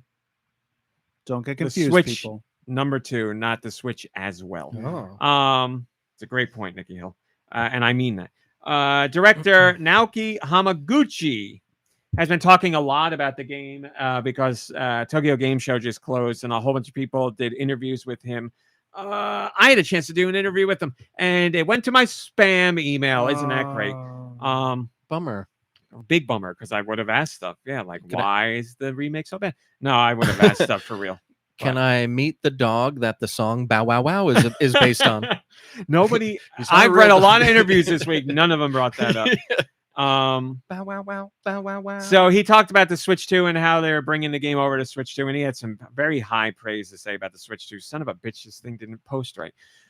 He says, quote, the Switch 2 has great hardware specs. However, due to the power consumption constraints, it's designed to dial back performance a bit in handheld mode. What are you looking at me for?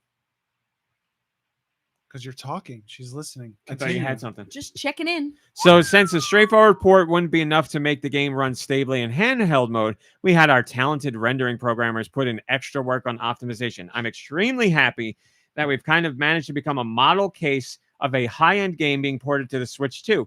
In our experience, if you just use the hardware properly, you'll be able to deliver games at the quality players expect. All in all, my honest opinion is that the Switch 2 is truly a truly amazing piece of hardware, end quote. So Square Enix basically being like, hey, here's a crazy idea. If you put in the time on something, then you can get a great product. And that's what we're doing here, at least technically speaking. So that was really cool to see. He's been like singing the praises of the Switch 2 a lot. And it's really cool for him to be like, hey, we got a high profile game here. And it's like what players expect, where they're like, here's a modern game and here's modern graphics. And he's like, yeah, you can do that if you just, look at what the platform can do and adjust accordingly. And in another interview, he's like, listen, here's the real thing. Lighting is the most important. It's like, put your focus on lighting and then you can pull from other areas. And as long as lighting's good, everything's going to look great. So hands-on of the game, of the Switch 2 version of the game at TGS has been stellar, like for top to bottom, nothing but praise. And remember, as I said, Rebirth and Campfire Final Fantasy Remake Part 3 / Reunion, as Deux is guessing it will be called, are also coming to the Switch 2 as well. So. Retired, and they stopped making re-releases and remakes. Am I right? But where are they going to get all this money that they're making? You're wrong, because until people stop buying those, it will never happen. If anything, they're just going to keep making more and more. They call it remortgage, because you're going to have to remortgage your house to afford the new versions of the games. I'm fed up with this world. I am too, Tommy. They're getting closer and closer to me not needing anything but a Switch 2.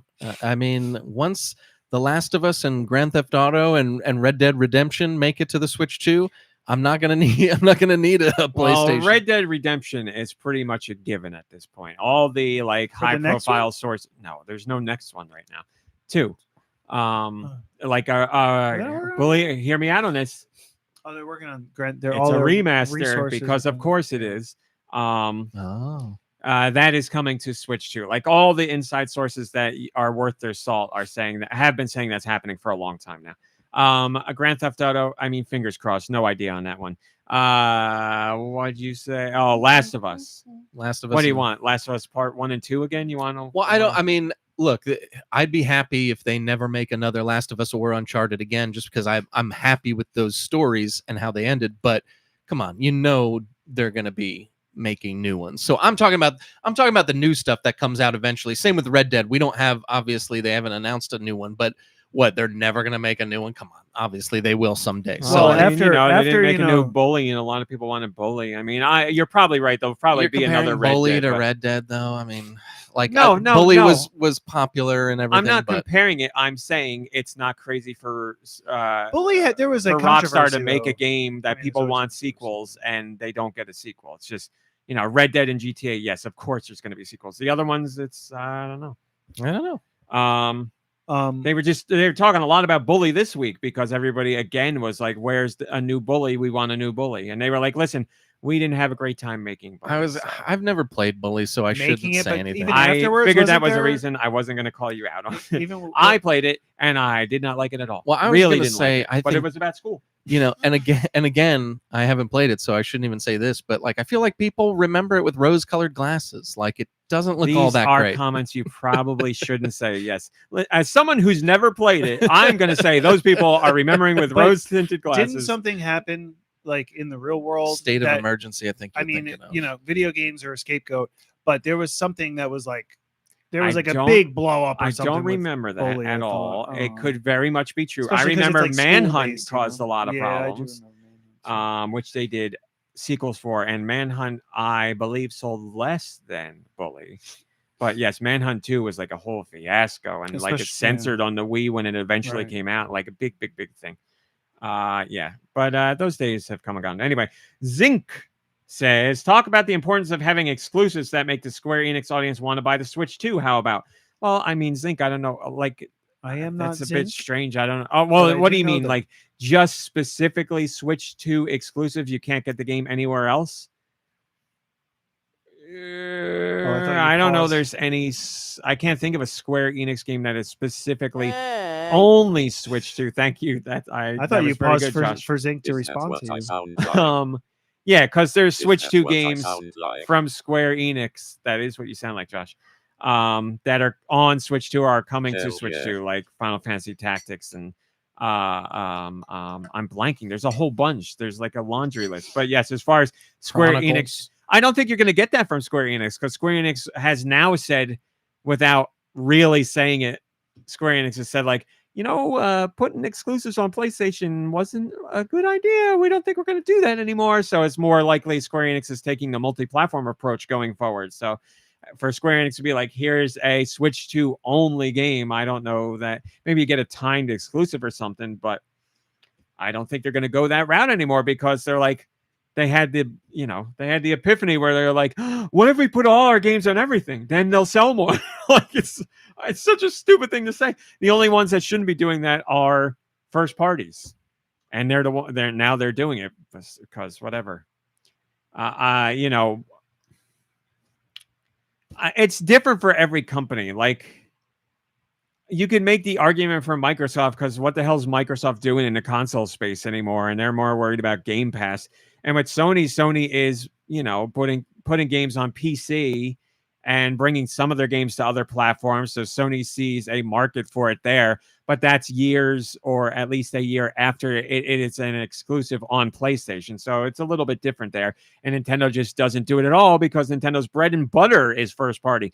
Nobody puts out more first party stuff than Nintendo does. So it's a completely different situation there. So I don't know. But as far as a traditional third party, other than a company being like, give us your game as an exclusive and we'll give you lots of money, I don't see why a third party shouldn't put out their games on as many platforms as possible. Square Enix, Capcom, EA, all of them. Yeah, I don't know why you would want to do anything else. So, but I ain't in that business. I ain't making games. There's a couple of games that are only on PC that I wish I could play. Give me one. This is interesting. I mean, you're not going to be interested. Project Zomboid is one that I really want to play. And I was kind of hoping that with the mouse mode on Switch 2 that it was a possibility, but it seems like it's going to be out of the developer's range. It seems like they're having trouble just keeping it running on the PC. Oh, I mean, yeah, and that came out 2013. So well, that's why I thought, like, why would it be hard to just put it on a new system? But I guess that makes it harder. I mean, it takes time and money, but yeah, I don't know what the case is as far as it being difficult or anything. Warning. Nino. Pokemon Legends ZA Hi, has apparently been out at retailers, and some retailers have sold it. Oh boy. A couple weeks early. So Man, Can you imagine if you got the new Pokemon game a couple weeks early? Oh my god! You know, people send me emails awesome often, I'm and they're saying like, it would be awesome. And people are like, does Deux really think that when he's saying that people don't know that we know that he doesn't like Pokemon? And I'm like, no. But I was like, he can't stop himself. I don't know what to tell you. I can't. But like, look, if it were this is like an old school that I approach. liked, if it were a series that I liked, it would be awesome. So I'd imagine it would be awesome for someone who likes Pokemon to get it a couple weeks early. Yes. Now try saying that and not being snarky or with a snarky tone. Okay. How about this?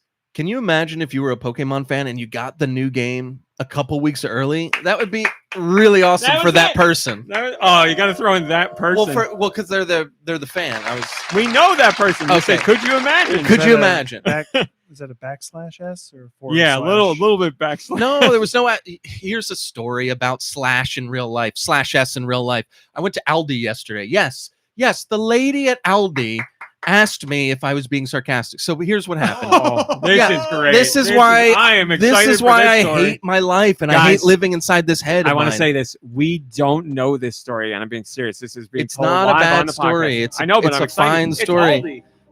So I walked into Aldi and I knew I wasn't going to be getting a lot, so I just brought my ShopRite bag in with me. I wasn't going to put 25 cents in a cart and go in there and do the whole thing, right? And if you've ever been to Aldi, you know that the cashier keeps a cart next to them and you kind of do a cart exchange. Yeah. So I'm waiting in line to check out like normal people do when you pay for your groceries. And this groceries, what an old this word, lady was this lady was so nice, right? Like My provision. the two people in front of me, she's like joking with them. Like this is the cashier. She's like very jovial and nice. And so of course I wouldn't want to, I'm not cruel to anyone, but I wouldn't want to be cruel to this lady. She was being very nice to everybody, very friendly. So I get there, she rings me up. She puts I put the bag in the cart that's already there, just like open, not thinking she's going to bag it for me because they never do. And I don't need it bagged. I just did that. So you have access to it. Yes, thank you. Yeah. So the worst part is when there's a line behind you and you're fumbling with the bags. And there's a line forming and my nervous brain is like, I paid and I could either just bag everything up real quick and leave, or I could make a comment that's not necessary. And my brain was like, obviously, let's make the comment. So I said, and these were my exact words, I'll just bag these up myself. Yep. How horrible. In retrospect, I was like, what a jerk.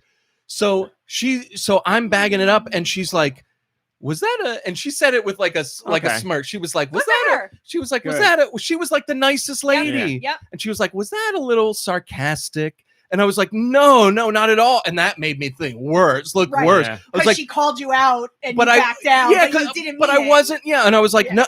no, I meant like you didn't need to put, because this lady coming up next has a cart, right? So it's like, what do I didn't want to pull the cart away, then bag everything up, then put the cart away because I didn't have a cart. Man. So I was just like, no, I just meant because I'll keep the cart here because I don't need the cart. And she was like, okay. And like, here's the thing. I thought she was cool with it. She seemed cool with it. So when's the second date? But no, this is the thing. I pray to God that she didn't give this interaction one more thought for the rest of the day. I thought about it yesterday maybe 4 times maybe 4 times. Like, this is how insane my brain Do you is. need to buy her some The worst like part a is you flower can and bring it no, next he time? can't ever go back. I can never Oh, go no. back to that Well, store well, ever you can. again. So like what Mom Brain said, Well, at least you got you- another Aldi that's you not that take far your away. stuff, you go, oh, I'll bag this myself. Oh, but that one's for you. Yeah. I think I bagged myself a fine lady. You know, there were a lot of things in retrospect. Obviously, those would have been way better to say. But yeah, How old is she? Like your age? well, here Did you- I'm did you say terrible at this? this because I would have said she's older than us, but that's because we're immature and I don't see myself as like a over the hill 43-year-old man. So like she was probably younger than us, to be honest with you. But I don't know. I You just said felt she like was in a good mood. she Oh, was in a great mood, and she even was in a good mood when she like mentioned the sarcasm thing. But I just hope she believed me because I really didn't like. It was just so awkward. Yeah. Right. And like I could have just bagged stuff up and been like, "Thank you," and quickly left because it wasn't a lot of stuff. But my brain was like, "You got to say something, I've done it. otherwise everybody here is gonna Yep. think Yeah. that you're just standing there." And like I don't know why. Radical Defects says they used to be a grocery store employee. They say it takes more than a story like yours to make a customer stick in my head. So they've seen horrible, horrible things. I'm sure all those employees have. So I'm willing to bet she never gave it another thing. I hope so. And I've worked retail too, which is its own beast. And I know that, I could have 100 good interactions and one bad one, and It's like the bad one's the one It's I like think internet about. comments. Yeah, I could get all the nicest comments in the world, and someone says something slightly mean, and you're like, "Well, I want to jump off a bridge now." So we've all had those moments. Certainly. We've Well, had Thanks those. for listening to that. I don't know why that came up. I was at, I'm so I happy was we got thinking that. about it as sad as Hey, that is. it helps to share things with friends. We'll just never go to a grocery store with you again. I was at a grocery store, and you might appreciate this comment. I bagged up my stuff. I went to pay and everything, and on my way out, I said, "F you and your mama ain't shovel." Well, No, I didn't. I could say see that. why. Giant Reggie says, "What if she's a podcast listener and is just realizing now that was due?" Oh my God, that could be it too. Listen, you can go back. Never there. meet your heroes. That's Is it. what I would say to her. So anyway, Pokemon Legends ZA is out in the wild. Spoilers are on social media. Last I checked, it has not been ripped and leaked and torn apart online, but spoilers are out there. So please be careful. I know Nintendo will try to take them down, but they're not going to be able to keep up with the internet and Pokemon Company, obviously. So just be careful. There's your word of warning. We'll skip the releases for now. This is a top story done by Quince today. I only saw the headline, so I'm going to learn about this news right now. And it starts right now. Nintendo is apparently lobbying against the use of generative AI, and this is perfect time to talk about this. Again, I'm just learning about this now. Satoshi Asano is a member of the House of Representatives in Japan who's been posting about AI. And they say when discussing his experiences with the subject, he made the following statement about Nintendo. Quote, "Nintendo avoids using generative AI to protect its IP and is also engaging in lobbying activities with the government." So apparently Nintendo's talking to the government in Japan to be like, hey, none of this generative AI with our stuff, and we shouldn't be using it. And I think a lot of people would applaud that because a lot of people are against the use of generative AI. So that is a nice thing to see. If you are trying to rally against AI. And I think this is a good opportunity, since we don't have too many more top stories, to talk about AI in general. We're talking about generative, not genital, generative Oh, it makes sense because AI. we were talking about doing an AI podcast. Yes. Yeah, they're all tied And back. we have brought it so full many circle. episodes that an AI could be trained easily to mimic our voices and do its own show. Robots aren't that smart, And right, Josh? Out of my own curiosity, I would love to hear what that sounds like, but I would not put it out as a product or a consumable piece of entertainment. But I would be nosy to see, let's see what it's like. That's what I sound like. Not at all. Not you're the real deal, Josh. I'm nervous as to what AI would think of me because it would probably just be like a mirror that I don't want to look into. You know, what I I just mean? don't like the sound of my own voice. But you don't know if that's what you sound like. Is that what I sound like? So Is that what I said? It was supposed to be Marge. I do pretty good. not support the use of generative AI for entertainment or artwork or anything like that. I just want to keep it to that because What there's about the discussions artists? about that Tilly person. There's like an I'm gonna need actress. more. Oh no, yeah, no, but that's but even the worse. person that created that was like, but this is my art and I created it. Call me crazy, but I don't think writing Ooh. a prompt makes you an artist. But it makes you maybe a there director. is still a skill. There's no skill to writing a sentence. Well, there is. It's the same just thing. not- It's the same thing as a Google search. For Yeah. years, I couldn't find that song of doc. Yes. And you found it because your Google search prompt was better than mine. Same thing with AI. Yeah. I'm not saying that's art. What it is, it's a accumulation of other people's art melded together in ways or whatever. Like it's not. There's nothing like real or organic. There is no art to the creation of that art. Right. It is sourced from real art, Right. genuine art. Yes. But anything that AI spits out is a copy of someone else's blood, sweat, and tears. This is where I struggle a little bit. If you're not putting out something as like a piece of art, and you're not putting out something that's like a consumable piece of entertainment for the masses, like if you're doing something stupid with your friends, I'm not going to like rally against that. If it's like, you're sending it to your group chat of like 4 or 5 friends, I'm not going to be like, it's like what were that face? What was that face app? yeah, I think about that all the time. Yeah. Reface app or whatever. Like, because you're not, but you're also, it's very tough. Like, I could see somebody being upset about that, and I could see somebody being like, it's okay. Yeah, but you can't have it out there for that without having other people use it for other things, unfortunately. That's why I struggle with it too. I agree. Like, I wouldn't put somebody through the ringer for that, just like doing it with your friends, because it's just for a laugh, then it's fine. But yeah, then like, TikTok, because Sora, the new generative AI that just came out, the new version of Sora, is all over TikTok right now. And I will admit there are things that I've seen that I think are funny. Like, I think genuinely this is funny. And I don't know what the prompt was that resulted in it, but I can look at something and think it's funny, but also think it's terrible that it's there. So there's been AI stuff that makes me laugh because I find it humorous, but also I'm like, also we shouldn't be doing this. Like, it's very difficult. Both of those things can exist at the same time. Yeah. Right? You can be like, this is terrible and we shouldn't be doing it. Hi, Also, Darmani. it's funny. Hi, Storbus Corbin. Like, that's perfectly fine. Yes. It's I'm it's mostly difficult. concerned about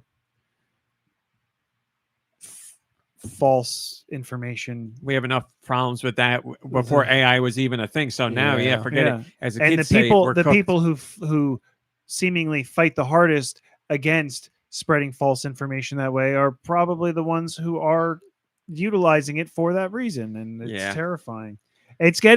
The line is getting very blurred. Well, the new Sora one. Have you seen the stuff from Sora? I literally was either yesterday or the day before yesterday. This new version came out.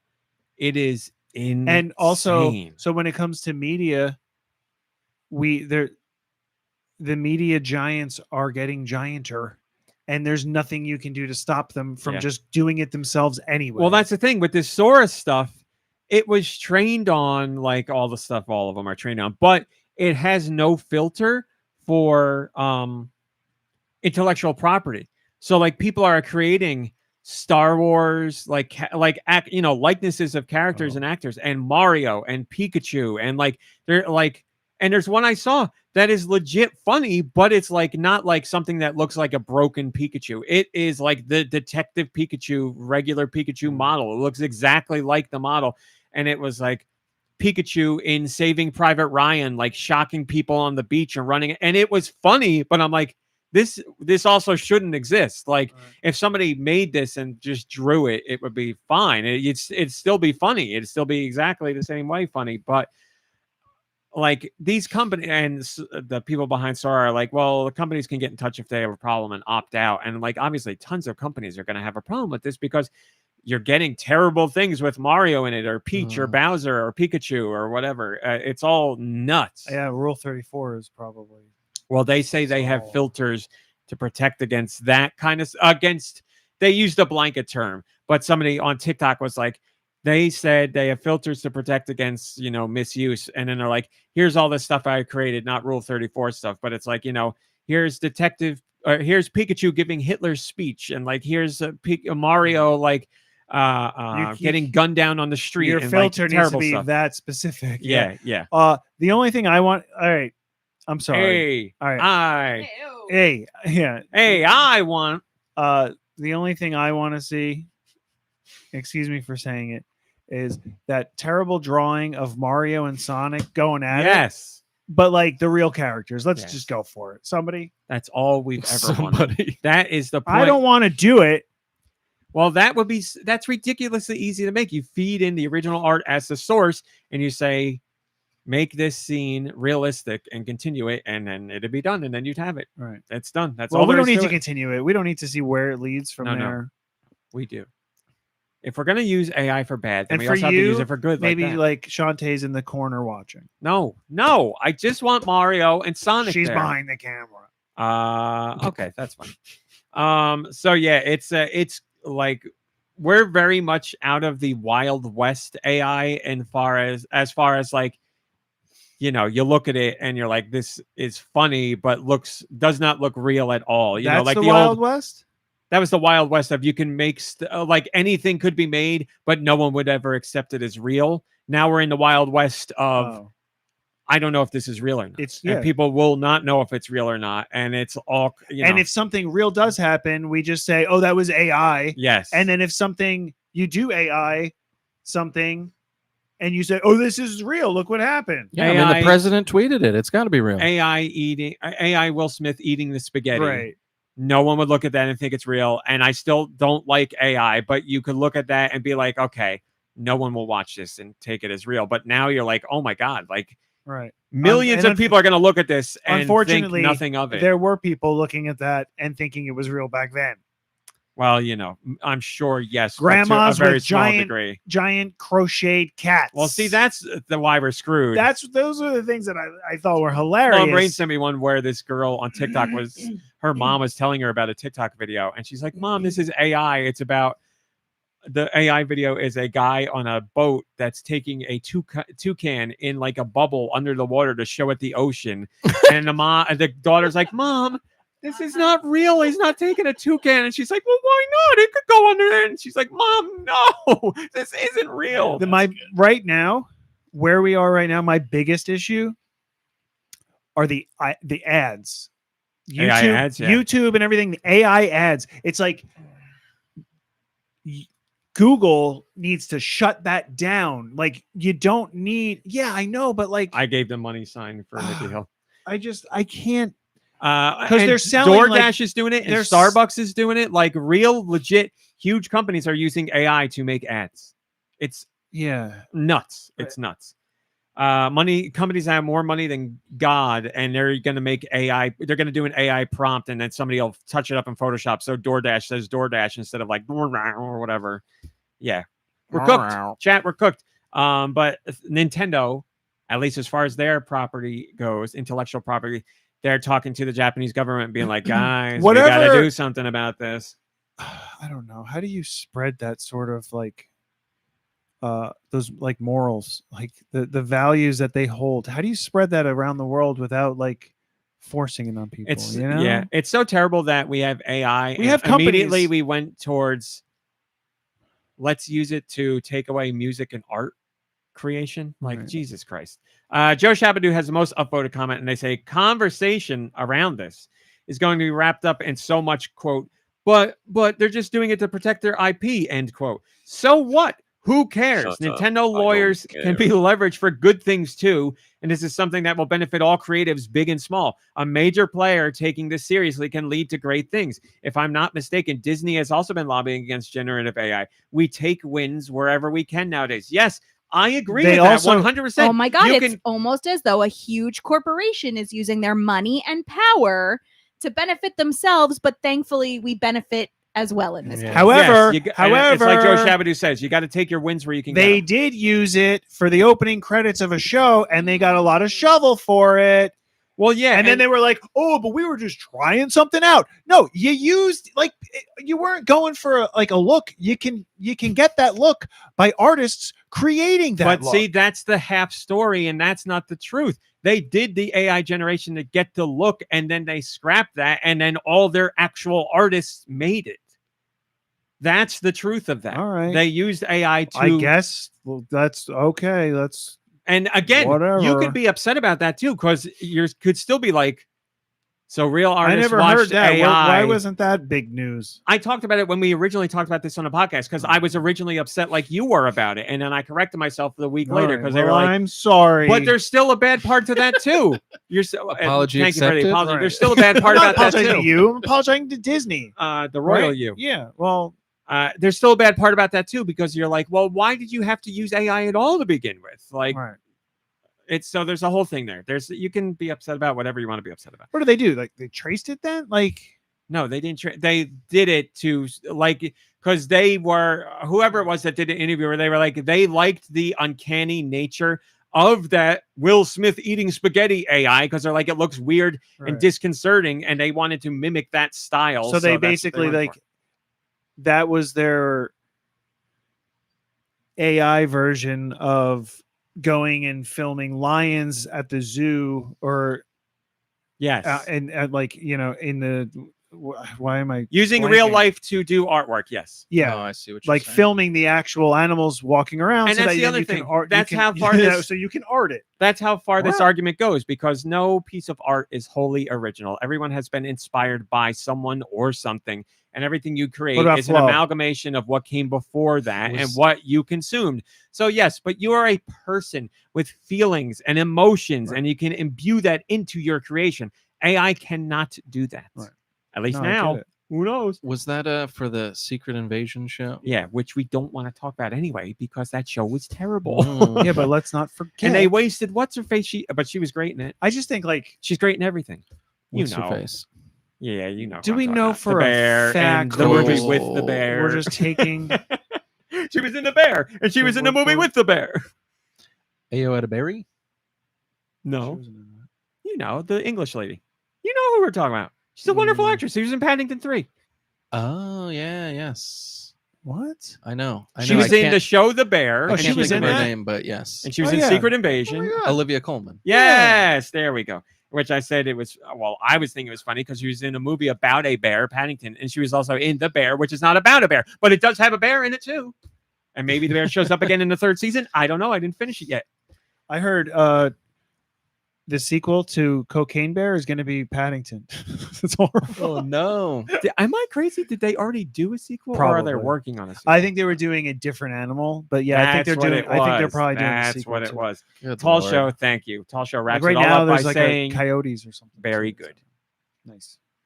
Yes, I think you're right. I think it is a coyote. Mom Brain, anything about coyotes or wolves you've seen lately? That freaking. Do you guys get Is those? it AI? No. Do you guys get those creepy TikToks of the taxidermied wolf? Save this for the after show.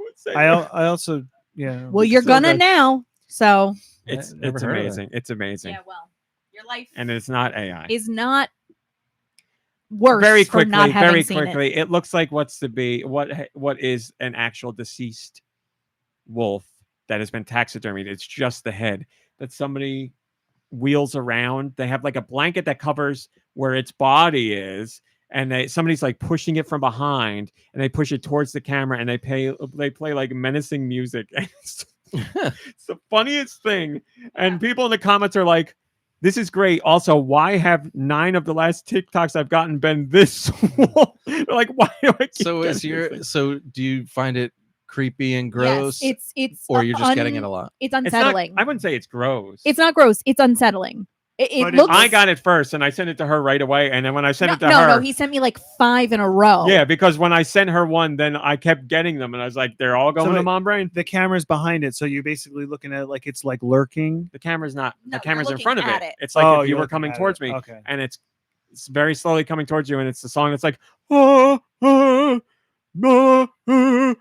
like a nerve-wracking song. It's great. It's great. I mean, I'm sure. But every once in a while, you get a nice song, and every once in a while, it's wearing some blanket that says strawberries. And every once in a while, it's on a playground. I'm sure I have one liked that you'll see later. You All will right, not, but I'll okay. send it to you. All right, let's go to sweet releases. Mom Brain, hit my music, please. We'll be right back after.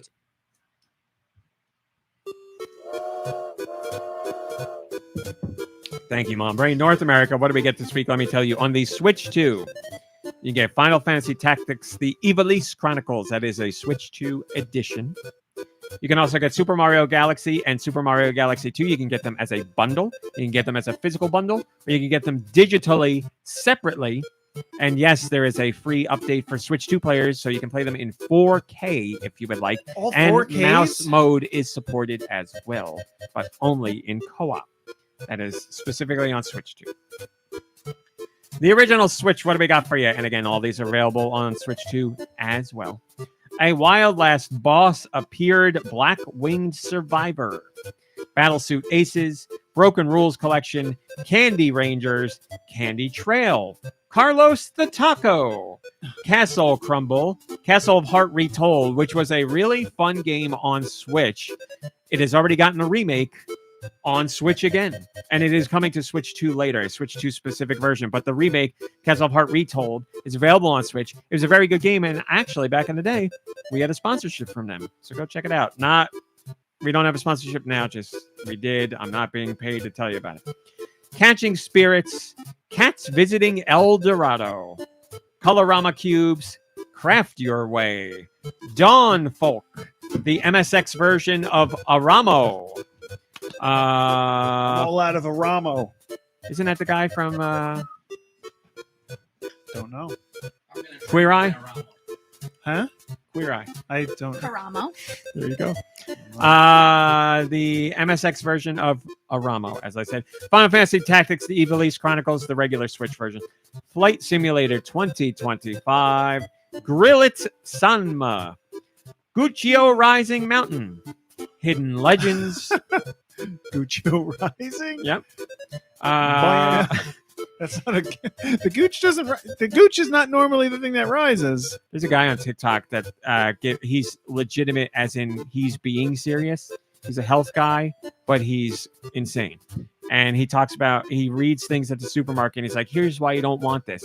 And he's had ones where he's like, "It makes your dick shrink. It makes your gooch shrink. It makes your," and somebody else is like, "What do you mean it makes your gooch shrink?" Like, A, is this something people are worried about? And B, who is looking to see if their gooch shrinks? What are you talking about?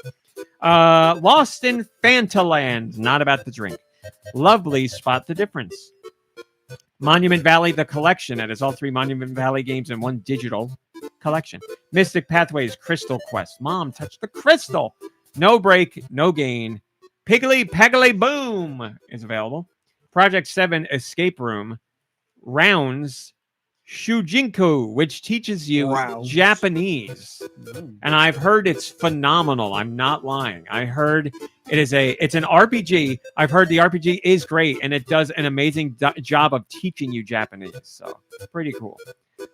Smith and Dungeon Crafting the Legendary Weapons. Snow Aces, League. Soldner X Himmelsturmer. That is a shmup. Sonic Wings Reunion, nothing to do with the Hedgehog. Squirrel Madness and Silent Mist, 2 games in 1. Super Mario Galaxy and Super Mario Galaxy 2, the Switch versions of the games. Again, get them physically bundled, get them bundled digitally, or get them individually digitally. Super Mining Mechs, To Farmlands, and finally Torched. Steister says, enough already. North America is out and Europe is in. Right, Josh? Well, Josh, it's your time to shine. And he blows it. We'll be right back after from our sponsors. Ooh, who's your sponsor? Hell yeah. Josh, it's time. What are the next European masterpieces? Let's find out with Nicky's sweet releases. It's all you, Nicky Hill. We speak your Thank name, you, and you're Josh. actually here. Glad to be here. If you excuse me while I do the releases, I'm going to go use the bathroom.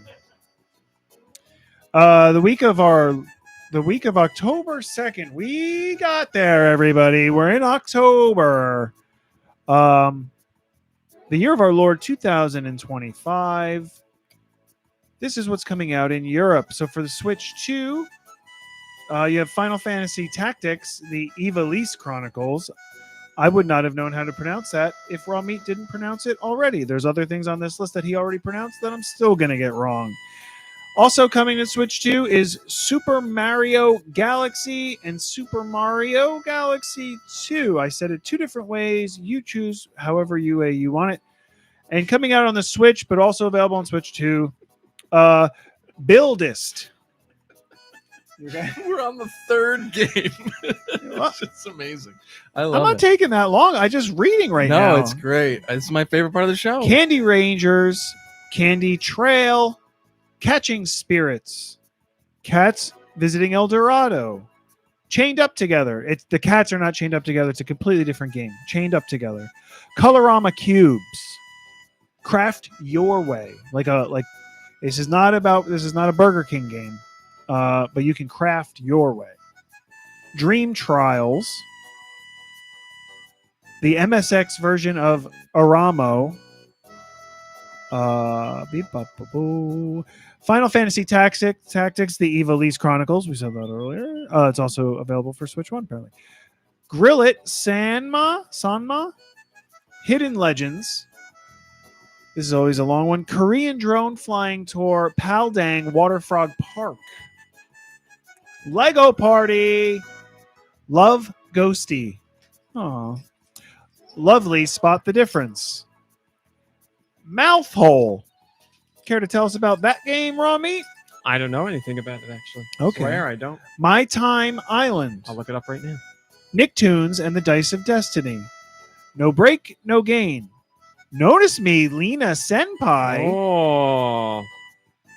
I said that like a question, but Notice me, senpai. Notice Thank you. me. Yeah, can that guy sue? Sure. this Everybody says, can sue it says nowadays. Lena Senpai. Oh, yeah, okay. Mouthhole looks interesting. Okay. Can you just give us a synopsis? Sure can. After you're done. Okay, fine. Off the Ground Survival. Peaked Climbing. Pagly Boom. That's a great name. Quarantine Zone. Quarantine Zone? Really? Is it M? Quarantine Zone. The times of the quarant. Like Valentine's. Quarantine. Yes, there you go. Quarantine Zone. Border Zombie Checkpoint. Don't like it. Rounds. I am Dr. Cheeks and I'm doing my rounds. Say that to Mom Brain all the time. Shujinko.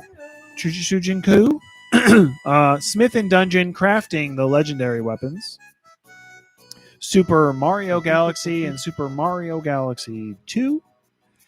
The Ancient Magus Bride Midsummer Pilgrimage. Magus? Yeah, I don't know. Sure.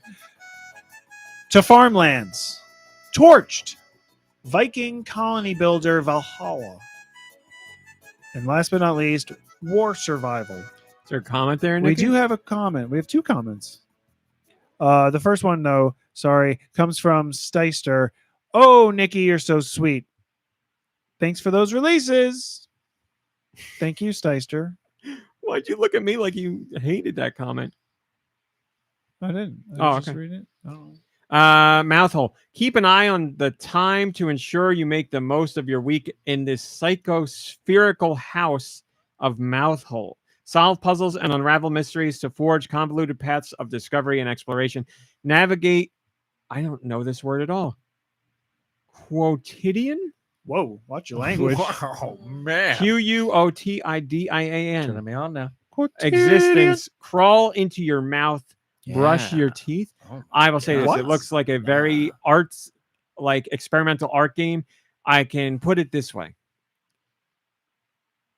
It looks like something I'd really want to check out. And it looks like something bet. Dew would really not want to check out. So Hmm. I can't describe it any other. I mean, I'll show you. There's a screenshot for you. So I was correct in my. I'm going to assessment. keep my mouth shut, and I'm not going to confirm anything that you said. Okay. It's $10. You were absolutely right. I wonder if it's on Steam. It is. It has to be. It is. Mouthhole, Steam. Two things I never thought I would type. Let's see. According to the Steam community, Mouth hole in Steam makes sense. In the winter, steam comes out of your mouth hole. It's true. Okay. All right. Okay, here we go. Reviews average on Steam. 96% of the 176 reviews are very positive. So Wow. not just positive, very positive. Mouthhole is no longer available on the Steam store. Oh no. Am I going to end up getting this? The trailer makes Well, it it's look coming out like on- something well, I it's even coming want out in more. Europe, I guess, on Switch. Not It's coming out. Very rarely does something not come out here. I'm sure Well, it's then here. you'll get it. Mouthhole Switch. Mouthhole for Switch, $10. And yeah, you can get it right now in America. This trailer gives me a headache a little bit. It's man, this looks very interesting. There's the game. It's reminding me of a game I played on Switch that I really liked, but it's very similar. The name of the game was, you may remember me talking about it, Milk Inside a Bag of Milk Inside a Bag of Milk. Yes. And milk outside of a bag of milk outside a bag of milk. I am being dead serious when I said I played those two games in one collection, and I thought they were phenomenal. Those are two games? Yeah, they are. Lots of milk. Lots of ants in that- walking those- in simulators, those visual titles. novels, basically. But they are phenomenal. I actually just, my mom ordered me a hoodie from Fangamer for the Milk games because I liked the games that much, and Fangamer's got a merch line. And you know what? I'll say this: if Fangamer's got a merch line of your game's pretty good. That's how I look at it. But anyway, that's the vibes that Mouthhole is giving me. I've talked so much about Mouthhole. I'm gonna have to get Mouthhole this week and give it a You shot. talked so much about mouth hole, your mouth hole's starting to hurt. It is. So, Mom Brain, use your Mouthhole. What have you been playing? Nothing. Excellent. Nikki Hill, what have you been playing? I've played just about as much as Mom Brain has played. Excellent. For real, I'm gonna move on. Yeah. Okay, Deux. I have been waiting for this day for, I'm gonna say, a month now. Oh wait, No. the stream has failed. I'm just kidding. Yeah, I know. I can tell by your eyes. I've seen those eyes before. Show's over, everybody. These eyes. Please tell us about what you've played. Ooh. We know you like talking about what you've played. Yeah, I really do. And I was kind of bummed that I didn't get to talk about this when we were talking about the Nintendo Direct the last time I was on the show, which was like 3 weeks ago. It makes now. me so sad that I forgot, because I said to you separately, I really wanted to talk to you about this. Yeah. And then I felt so bad that day. And then it turned into 3 weeks. And I was like, oh my God, this one mistake has gone on forever. Yeah, I felt bad too because I should have known that you wanted to hear about it. I thought you did, and I thought you would have remembered about it because it's, I would say, significant for you. Yes. Even though I was the one that was playing it. But like, you were so wrapped up in the Direct that day, and you wanted to move on, and I thought it was just like, I thought you knew, and you were just like, we'll do it next week because this show is too long. That's what it was. I yeah. didn't know you had forgotten legitimately about it, because I would have been like, yeah, I did, because you asked me like, did you play it? You want to talk about it? And I was like, we can move on. I thought about it that day before I started a podcast, and I was that excited, but we spent so long in the Direct, I forgot during the podcast, and it didn't hit me until legitimately right after. And I was like, oh my God, I can't believe. And I was like, well, next week I'll hear about it, and then it is what it is. But here we are. Without further ado, no more delay. Without further ado, here's Deux. Here's a Deux. First thing I want to point out is the no additional charge game on Sony this month is Alan Wake 2. So I saw that. You should go ahead and do that. Alan Wake 2. And I also thought that. And then other than that, I played some Animal Crossing New Horizons because of my. That's what you want to talk about. Because of my schedule the past couple of weeks. I've probably missed the most amount of days on my island.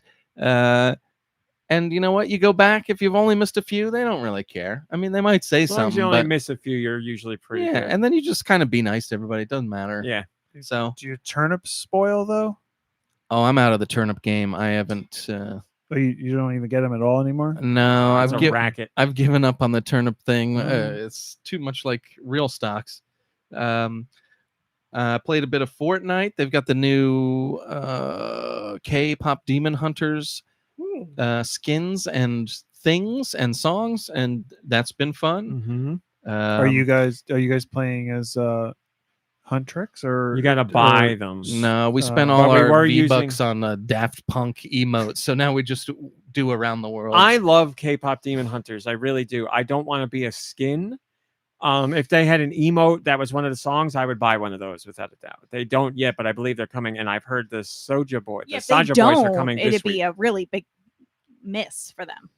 Yeah, I would imagine there's some very particular licensing with that because Sony is still involved with that part of it. So I'm sure Sony's going to be extra careful about making money off of that stuff going forward. So, but anyway, I also want to. I don't ever talk about Deux views on YouTube, but I want people to go check out the greatest Fortnite play I've ever made, I think ever.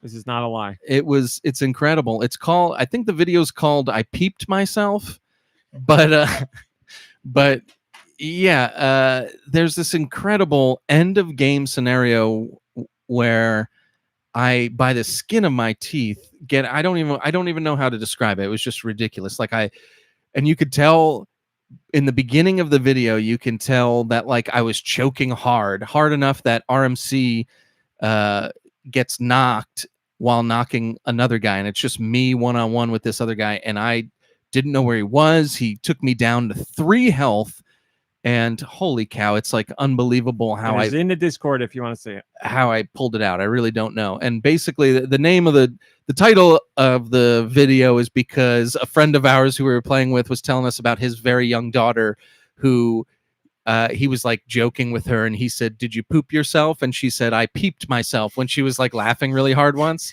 So we were starting to say we peeped ourselves whenever like we'd get into hairy situations, and it doesn't record my audio, as you can tell if you watch the YouTube video, but at the very end, right before the big laugh, of course, I said I peeped myself, and that's why the video has that name. It is one of the finest moments I have ever experienced in Fortnite, without a doubt, because I knocked that guy and I was down, and I felt so bad because I was like, oh God. Like the whole game was intense from beginning to end, and I was like, now it's literally one-on-one. Deux has the tiniest sliver of health, and he's got to do this on his own. I was like, this is a nightmare for him. But it wasn't even, and you're being very nice by saying do this on my own. There was nobody watching thought it was gonna be done. Like, do this. It was never gonna be done. I had 3 hit points. 100% thought there was a chance, but a very tiny chance. Yes. Because I had a lot of health and a lot of shield, and he shot me from the left with 1 bullet of something, and it took me down to like 20.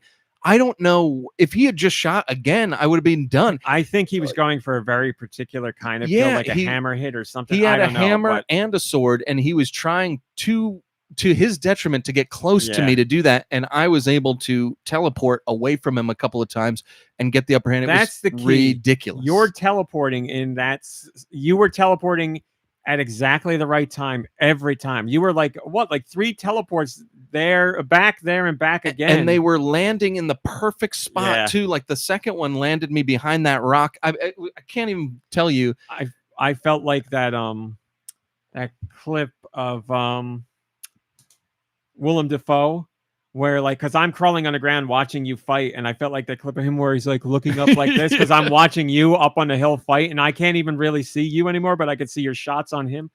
It was amazing. I mean, in the clip you can hear me screaming in excitement because it was just so good. It was so good. It was crazy. All-time great moment. Really, really proud of that one, because I'm not really the guy that you rely on for those kinds of things. Like I play a lot better when the pressure's not on, I guess you could say. I'm gonna make you very nervous going forward, and I apologize, but I would argue against that, and I would say when the pressure's on in those kind of crazy moments, I think you usually get to a different level. Like I know you're nervous and we feel the same way, that same kind of nerves, but I really think something happens with you and you can like get it done. I honestly believe that, because I've seen multiple times where you have been the last one left and you pull out a victory. Not as crazy as this one, but I don't think you give yourself credit for those.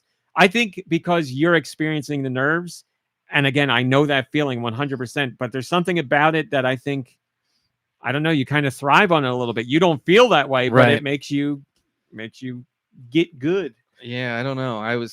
It was a lot of luck and a little bit of skill. I kind of blacked out a bit. So, but yeah, Fortnite is a lot of fun. And let's see. I guess I'll talk about Hades 2 real quick. Been playing a lot of Hades 2.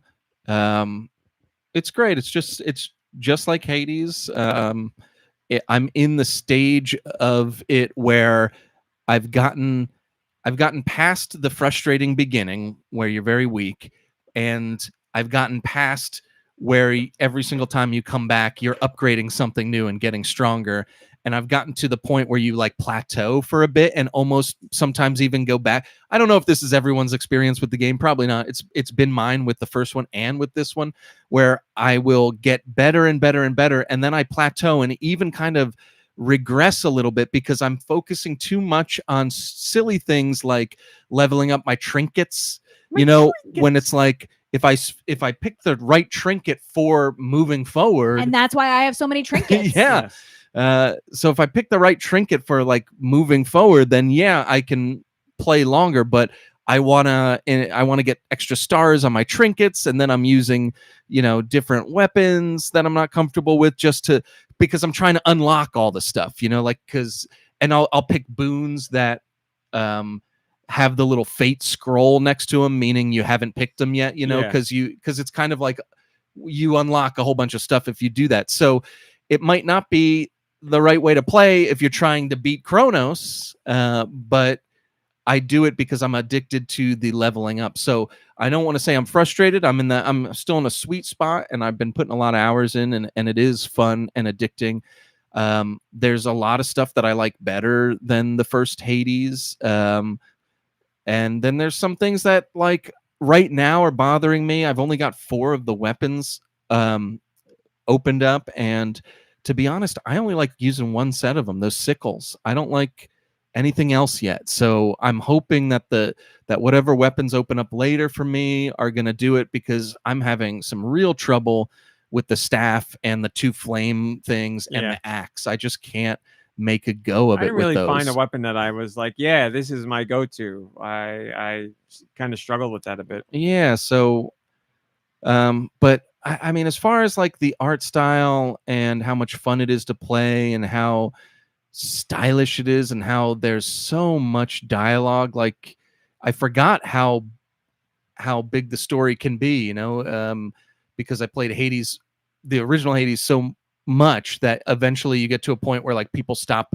talking because there's nothing else to talk about, and like I said, I played a bunch of hours in this, and I'm still getting new things from all the characters. I'm still interested in like the storyline and the characters and building those relationships. There's like a nice little thing there. Supergiant has really nailed it. They've got it, like they know exactly what they're doing with their Hades. So yeah, I like it a lot.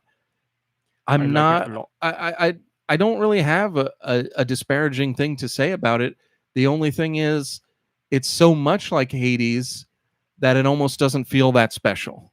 And I don't want to say it like that because it's fun, like, and you can still play the crap out of it.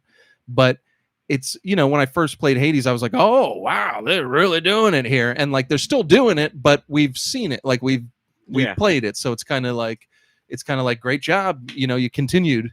And I've read your review, and it's and I feel very similarly to you in that respect, but yeah, worth the money, and I'm playing the crap out of it, and I really like it, and just the production value of everything, and the music's great. Man, the music is good. It can be very subtle, which is good for a game like that, because you're hearing the same stuff over and over, but like the way it goes in and out of each other, depending on what room you're in, what location, when you beat the last enemy, there's like a little musical flourish. And I don't want to give away anything about any of the bosses or anything, but I will. The second boss, there's like a musical theme to it that I thought was awesome. Yep. And that's all I'm going to say. It's not rhythm based, but it's musical based, and it's really, really engaging. When I first got there and did that, and I died pretty quickly the first time, and I was like, oh, I want to see more of this. I mean, obviously I got to, but yes, I really liked that fight a lot. Yeah, I Give me do more of too. that. That's what I need more of. Like that's how you differentiate between the two games. I was Yeah. like, yes, there's something to this. Yeah, I really like that boss fight. And what's great is because it's a game you play a lot of. Like you're going to be playing the same bosses over and over if you get into it. So it's one of those things where I played that boss and I was like, okay, that's that's cool. I really love that boss fight, but is that thing going to get boring? And there's multiple songs and there's multiple things that they talk about, and there's multiple people in the band that if you stop them from playing, it changes the music. I mean, it's just really well done, really great and engaging. So been liking my time with Hades so far, and yeah, I can't think of anything else I want to say about Hades, but I'm enjoying it. And then last but certainly not least, this is what I've wanted to talk about for a few weeks now. I've finally decided to give Deltarune another go. I've been waiting. I had played, I guess, a while ago. I had played the first chapter, and I even liked it, but I just never played the second and never continued on for whatever the heck reason. I think it's been a few weeks now, but I think it started because you sent me a Smooth McGroove YouTube video where he sings the Sanctuary song, or there's like a Sanctuary song from Deltarune or something. And I was like, this song is so good that I kind of want to play the game again. And I don't know, I just on a whim kind of started it up again.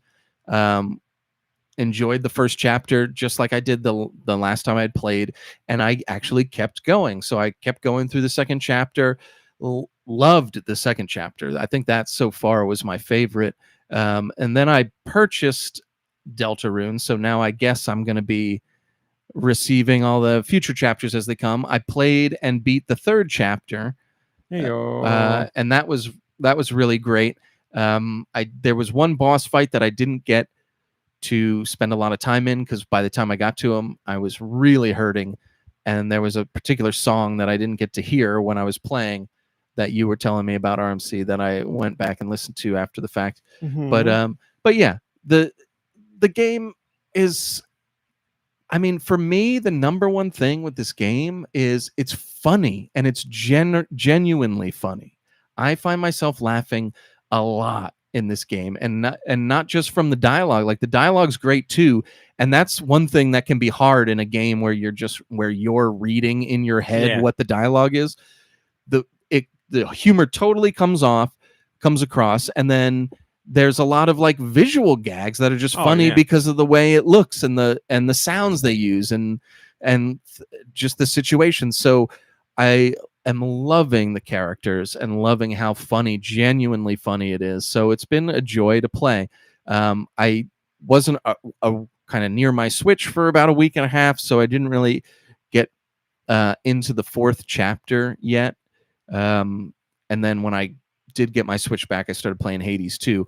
So I definitely want to keep playing it. I'm really liking it a lot. I think it's fun gameplay. I know it's the same kind of gameplay that's in Undertale, and I didn't hate it then. It's just there's something about the game Undertale that bothered me, and I think it was more what people were getting out of it and what I was wishing I was getting out of it and wasn't, which is a me thing, obviously. But this one, I don't know. My guard was down a little bit more going into this game, knowing that there's less stakes as far as like, a pacifist gameplay versus a eliminator gameplay or whatever they call it. So, there's been less pressure. I'm enjoying the story. I'm enjoying the characters. The music is excellent. There's like not a bad song in the whole.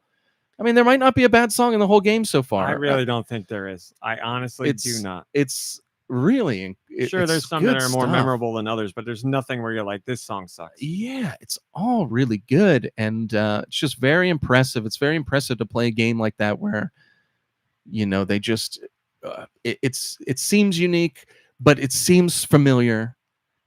It feels new, but it also feels comfortable and like, And the fact that, again, I can't get over how funny it is. The humor really pulls out these characters and endears you to them. And even little side characters you like, even little like one-off goofy like characters, or I mean, just the way some of this stuff, I'm not doing a great job of explaining it, but just the way, the insightfulness for Toby Fox and these developers to create these characters. And there's a twinge of like making fun of ourselves as, like people in society all of that stuff. And it's done, I don't even want to say subtly, but it's just done so brilliantly. And I don't know. And the fact that it's not, I don't want to say it's bite-sized, because it's not. There's a lot of content there, but you can play it and feel like you're not taking on a whole bunch at once, because they're kind of done in little chapters. And I'm not quite sure how it's going to tie into Undertale just yet. I mean, there's like a lot of similar characters and things like that. Yeah, nobody knows the extent for sure yet. Obviously, there's a big connection there, but we don't know. We'll find out. Yeah, I'm just loving it. Chapter 4. Chapter 4, as far as story content goes, was like, man, Chapter 4 might be my favorite. My personal favorite was Chapter 3 when I played 3, but then I played 4, and I was just, from like a story and stuff that goes down from that perspective, I really enjoyed Chapter 4 a lot. I will say this, and I won't get into specifics because I don't want to ruin it for you, and I don't want to put expectations, but I'm going to do it anyway. There's a boss fight in Chapter 4 that is easily one of my favorite boss fights in any video game. Easily, because it takes all the things I love about Deltarune and Undertale, and it twists it in a way you would have never imagined, and it adds in a ton of humor too. So it's like everything you would want, I think, or everything that you enjoy from Deltarune so far, I think you'll get out of this one boss fight. It's funny. It's interesting. It's the song is one of my favorite songs in that game. Just so good. It's like my cousin, when he was playing in North Carolina, I could not wait for him to get to that fight.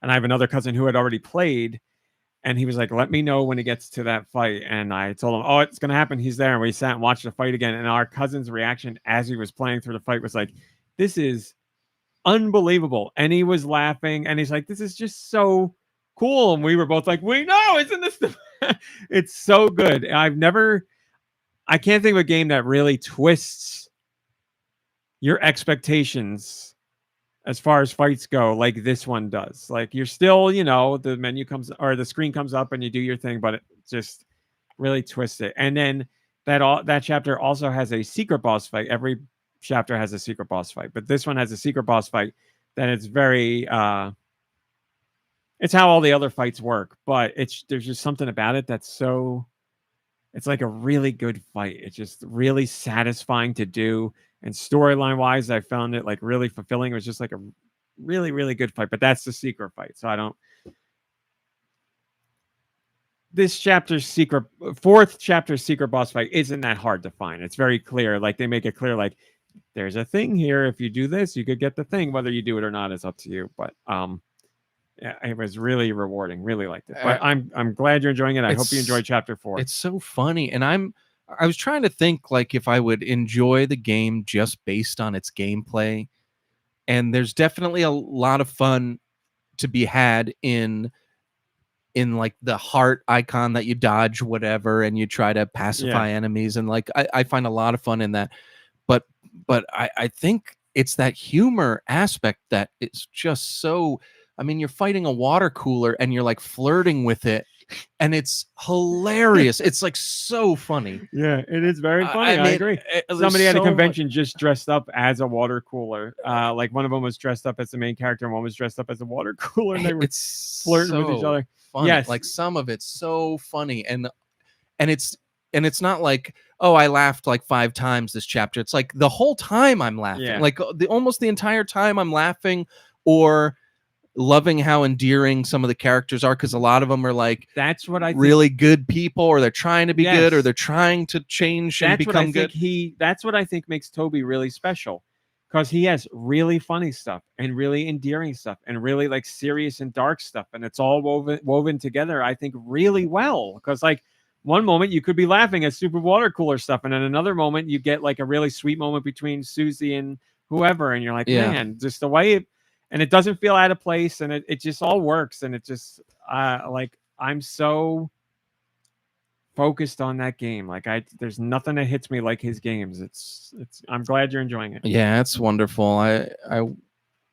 I'm glad that I started playing it, and I'm kind of getting an idea of, I don't know, what this Toby Fox is all about. It's really cool, really impressive. Love that it exists, and most importantly that it exists, but I guess like that it's so popular, you know, like I just think it's wonderful that something like this is so popular. Still in the top 10 since it launched. But deserve it. But yeah, I liked chapter 3 a lot, and I would bet that it's a better chapter as far as the game goes, but like because just the attention to detail with the TV host was hilarious, and like the Mr. game Tenna's show the was best. awesome.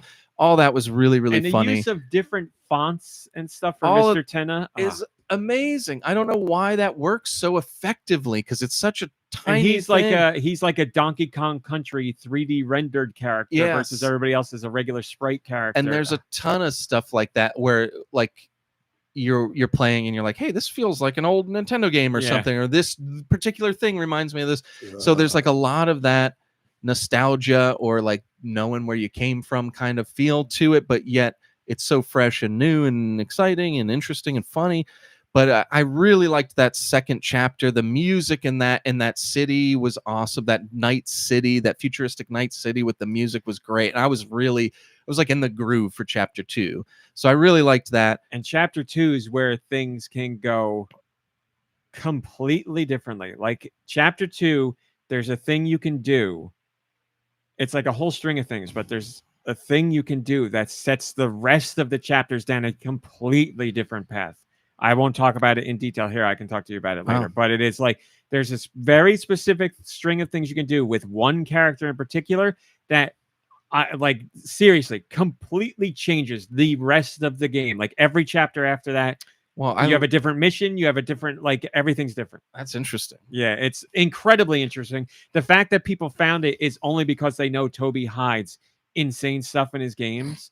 And there's stuff that's in all of these games that we still don't know what they are. But people figured this one out. I do not know how they figured it out. It's because they pick his games apart line by line. It's amazing. And now these people are playing through chapters 3 and chapter 4, where like one character's destiny is completely different, and what you're doing is completely different. You may be going to the same places and fighting the same things, but lines of dialogue are different. Your motives are different. It's like I can't stress enough how crazy it is. But anyway.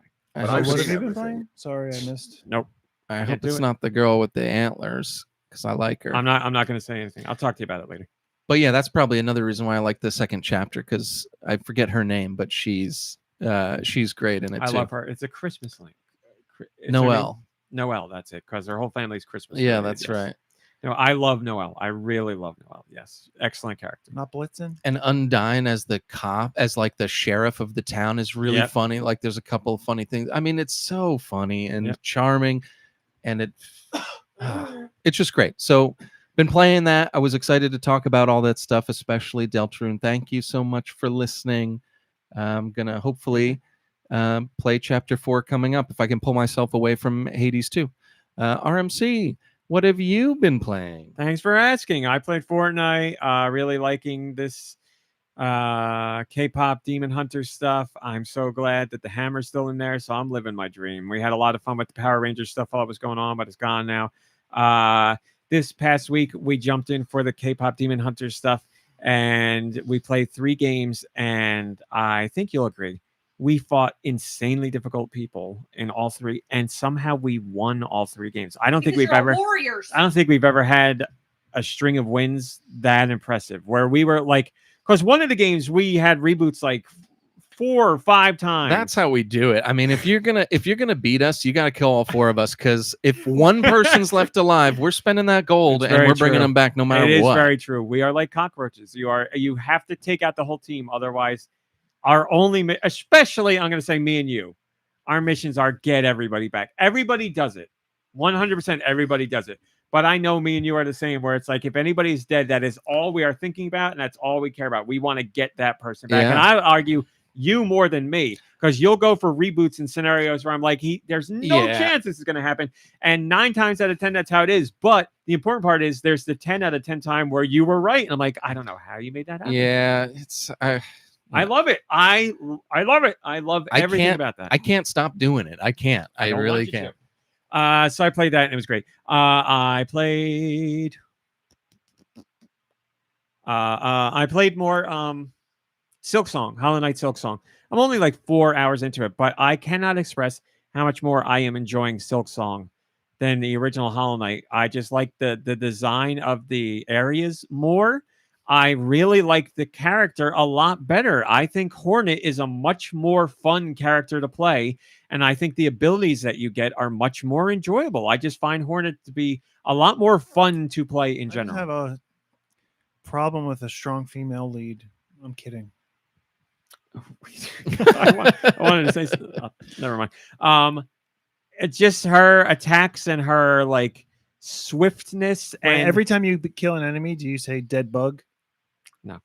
And I think the fact that they very, very, very clearly copied the way Alucard moves in Symphony of the Night. Oh, Dracula backwards. Hornet, that's right. Hornet even has like the little like head. You know how when you were Alucard and you turn, he goes like exactly. Hornet does that exact same thing. I When love you it. turn left to right, the exact same thing. Tony says, I've killed so many bugs in Silk Song. Yeah, I've killed a lot too. I meant that as like sad commiseration, not like, yeah, I did it too. But she's just so much more fun to play as, which makes me enjoy the game more. And she's got like this great, like, I got an ability where she puffs out her cape and you ride jet streams up with it, and then you can float down. It's just, I don't know. Her controls make the game so much more fun for me, and I'm really greatly enjoying it. So that's taking my time with it, that- really like it. It's cool that they had a huge hit. They could have made like just the same thing again, but they changed the whole character. And yeah, it's still a Metroidvania, but it seems like it's a true sequel. Like it is a Metroidvania, just like the first, but it has more than enough wrinkles in it where I'm like, yeah, this plays and feels different to me. Yes, you're going around and collecting things and backtracking, and that's all fine. But the aspects of Hornet and her abilities do make it feel measurably different. Whereas Hades, it does not feel measurably different to me. And that's not a knock against Hades too.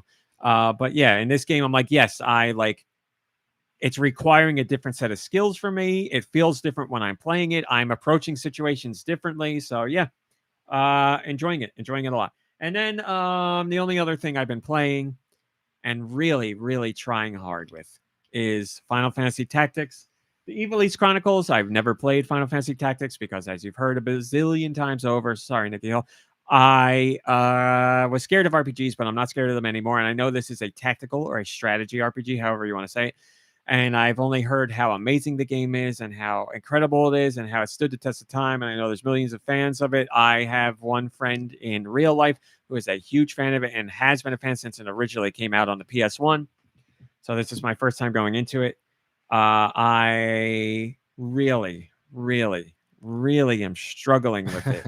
But I don't want to say I turned a corner last night, but I feel like some sort of something has happened for me, some sort of evolution of my play.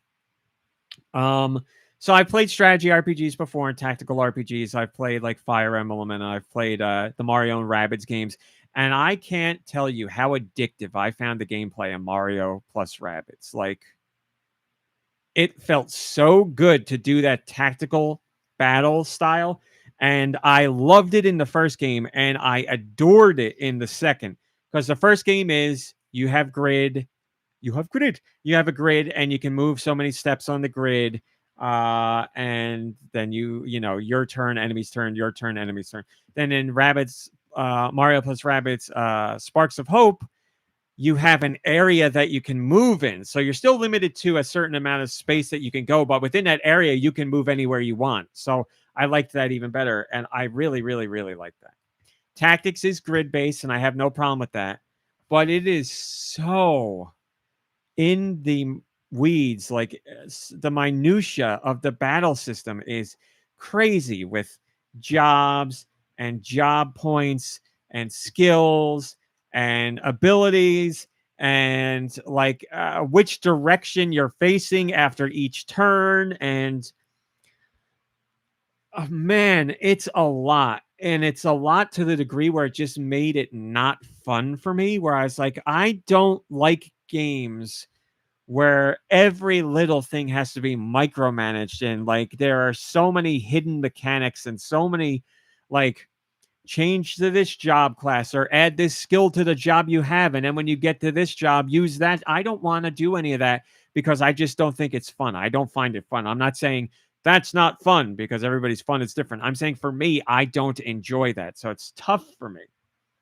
And I hit a moment with the game where I was just failing this mission, and I was like, I'm just not having fun.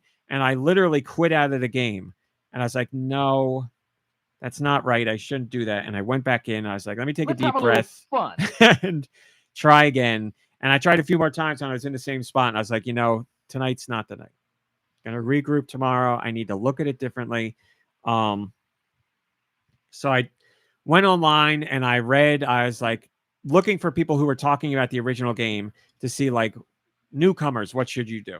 And I must have spent like 30 to 40 minutes reading. And when I was done, I was like, now I understand everything even less. So I was like, I don't know what's going on now. And people are like, it's really about these systems. And I was like, I don't even know what these are. And other people are like, really, it's about the game behind a game. And it doesn't tell you these things. And I was like, oh my God, what's going on? I was like, maybe I'm done with this game. Maybe it's just not for me.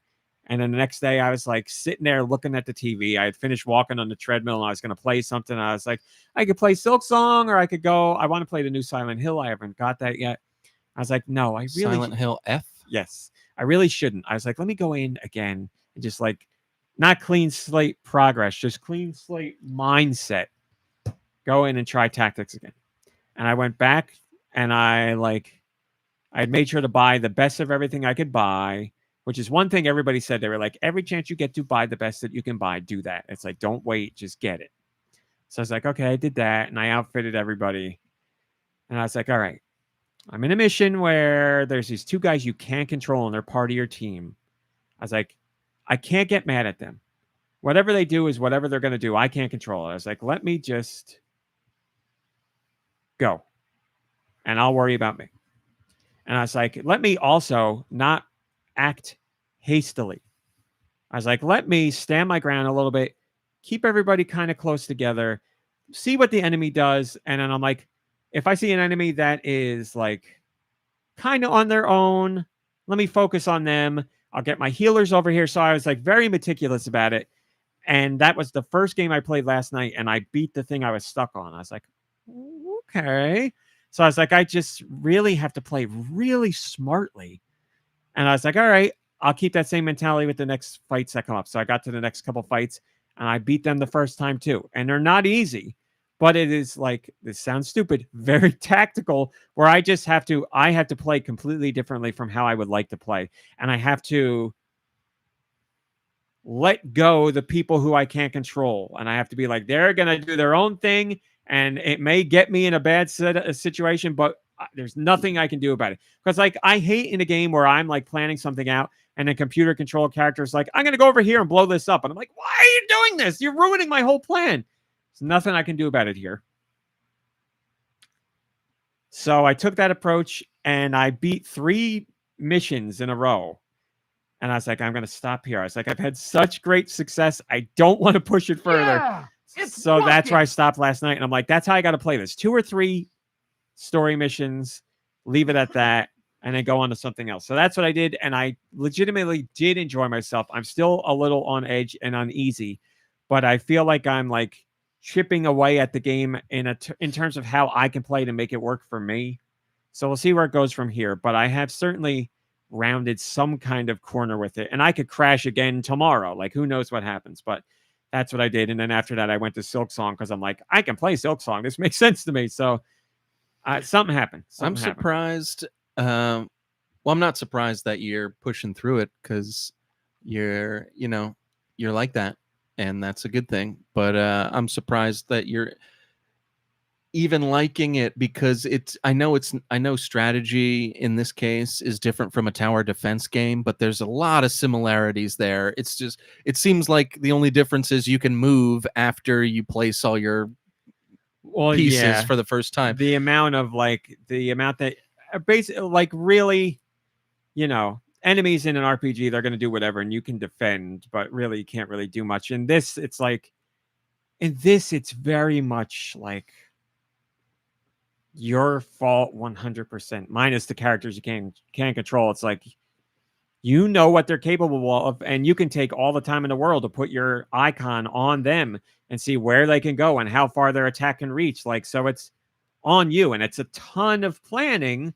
But if you take the time to really do that, then more or less it's working out for me. I'm not saying I'm not going to hit more roadblocks to come, but when I really took that approach, rather than being like, this asshole, now I got to go fight this guy, and I get myself into a fight and blah, blah, all that stuff, and I make a point to buy everything to give myself the best chance possible, it's working out. So again, it's like how Gears of War was for me. I had to start that game 5 times before it clicked.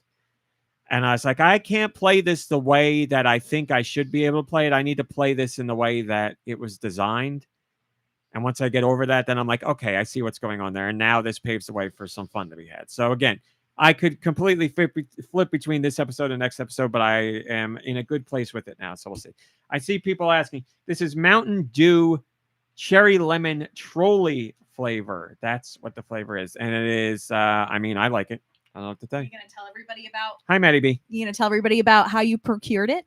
Based on the interest of time, I'll make it very quick.